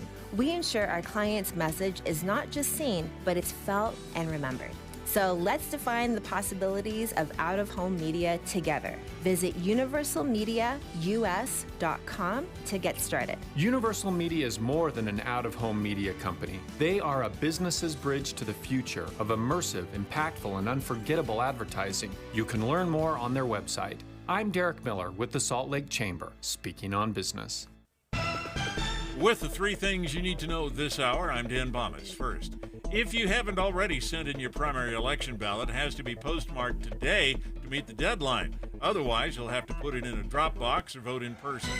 Second, today is the first day it's legal to sell fireworks for the 4th of July, but you can't set them off until we're closer to the holiday. And third, fights broke out over the weekend between pro-Palestinian and pro-Israeli protesters outside a synagogue in Los Angeles. 91 degrees and sunny in Salt Lake City. And back to Dave and Dujanovic on KSL News Radio. Dave and Dujanovic. Dave and Dujanovic. It's been all over the news. It was all over social media. Flooded in town for Woody's parking lot. It's just one big muddy mess. This is a creek. It says flooding, flash flooding in the city of Moab on Friday night. And I'm reading the headline in the Salt Lake Tribune, Dave, and it says it could take years to repair some of the damage that hit that area. And oftentimes when we see these flash floods happen, it's because of rain. Sometimes, especially in southern Utah, we've seen that happen from rapid snow melt. But this, I believe, was largely rain. We'll talk to KSL meteorologist Kevin Eubank in just a little bit. But Joette Langanese joins us right now as the mayor of Moab. How are things going right now, Mayor? You with us, Mayor? I am. Hi. How's it going down there? How's it going in Moab? It's going well. A lot of cleanup. It's a bit of a frustration because we just went through this 2 years ago. I guess in one good way, we did a lot of work after the flood in 2022, and it held up and it did its job. And so because of that, the damage wasn't as bad as it was 2 years ago, but it's still a lot of cleanup that needs to be done. A lot of debris, a lot of mud on the roads. It's just I have a feeling that we can anticipate this more and more in the future. Why do you think that? Well, because I've lived here now for 27 years, and in the 27 years that I've lived here, I've only seen two events like this, one in 2022 and the second one in 2024. So it just seems like, we called the one in 2022 the 100-year flood. I don't know, to have the same thing happen in 2 years just makes me pause as to maybe this is the new normal down here. Mayor of Moab live on the line right now. They had significant flooding on Friday night. It was just swept through town. And my understanding was that some homes had to be evacuated. Were any businesses destroyed or are they digging out today? How does that look? Well, there were some businesses on Main Street, a couple of businesses that are right on the creek, and the creek came up so high they had to evacuate those businesses because they weren't sure when it was going to stop. I mean, this creek generally runs 100 cubic feet per second, and it went up to 5,000 cubic feet per second within like 10 minutes. So getting people out of the danger was a very key piece, so that we didn't have any injuries or loss of life. There were some homes that did get some flood damage, and so we're working with those folks to make sure they're safe and they have a place to stay. We didn't lose any water 2 years ago. Our water mains broke, and so people were out of water for 2 weeks or so, but we repaired those, and that hasn't been an issue this time. What are some of the solutions that you're looking at if this does indeed become something that you see every couple of years? Well, that's a good question. The only solution that we can think of that would hold back a big rain event like that would be detention ponds up above where the headwaters of the creek start, so that the detention ponds collect all the debris and some of the water, so it just doesn't come flashing down the creek. But that's millions and millions of dollars, a lot of engineering, and a lot of planning. It's in wilderness areas that they would have to do it. So it would be a challenge, but that's the only way we can think of to stop this from happening again. And I think the only other thing is people that live next to the creek need to be prepared that they could get flooded. Has this affected tourism? I don't think it has yet. I hope it doesn't. We really want people to still come here. I mean, even though it's hot, it's still a great place. Most of our businesses are open.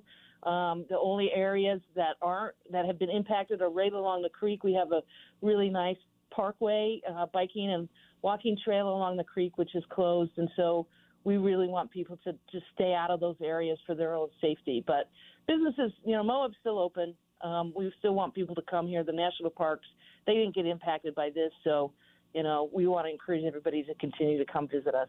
Well, thank you for joining us. Best of luck on the cleanup. Moab Mayor Joette Langanese. KSL meteorologist Kevin Eubank, you're up to bat here. Obviously, there's a lot of rain coming down to Moab all at once on Friday. Yeah, Friday was a significant storm. When you get 1.5 inches of rain in a less than an hour period, you definitely can get some extreme conditions. And like we heard the mayor say, it's been 2 years since the last event, which was catastrophic. Broken water lines, destroyed infrastructure, property damage, and they said it was a 100-year flood. There's a little bit of a misconception about 100-year floods. You can have 100-year floods 2 years apart. And so it's not 100 years till the next flood event happens. It's that the quantity of water at the rate in which it came is only seen on average 100 years. And so that's how they classify those events. But this Friday storm, luckily, it was not as damaging as the 2022 storm. But as the mayor said, I think that each municipality that goes through something like this has to ask the really hard questions. How do we prepare for the next one? How do we build what we need to handle the next round? And remember St. George, where they had huge river flooding in the Virgin River and the Santa Clara River. And it was millions of dollars into infrastructure improvements to avoid that potential happening again. And my guess is that it's going to take a combination of state and federal funding to address the Moab issue, because that creek runs right through the center of town, and it's highly prone to these types of events. So if they, say, hypothetically move forward on a possible detention pond, and they call you as the star witness and say, Kevin, is this something we should invest millions of dollars into? Because, if these 100-year floods are happening more common, what would your recommendation be? Or how do you speak to that when you see in just a couple of years so much water come down?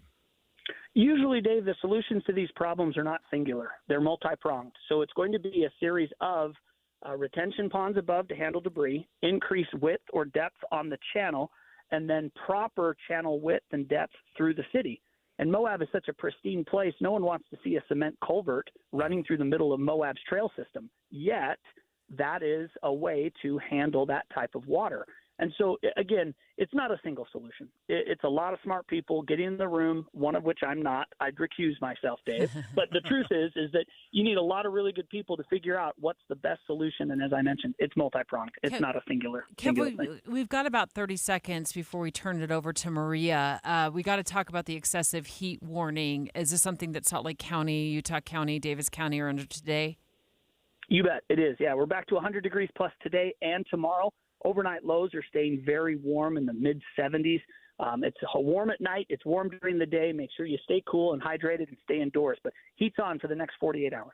Kevin Eubank, you're the best. Thank you for joining us, KSL meteorologist. Yeah, I've noticed I took the trash out at a random time at 4 a.m. this morning, okay? That's because I get up so early. When you do? Like you do, right? I took the trash out, and I realized when I walked outside, I was like, it did not cool down. It did not cool down much overnight, and we can all feel that as our air conditioning units are working overtime. In fact, this is one of Maria's many stories that she's going to be covering. Most of northwestern Utah facing excessive heat warnings. Eastern southern Utah as well under a moderate flash flood warning today. Maria Chaleos has much more coming up next.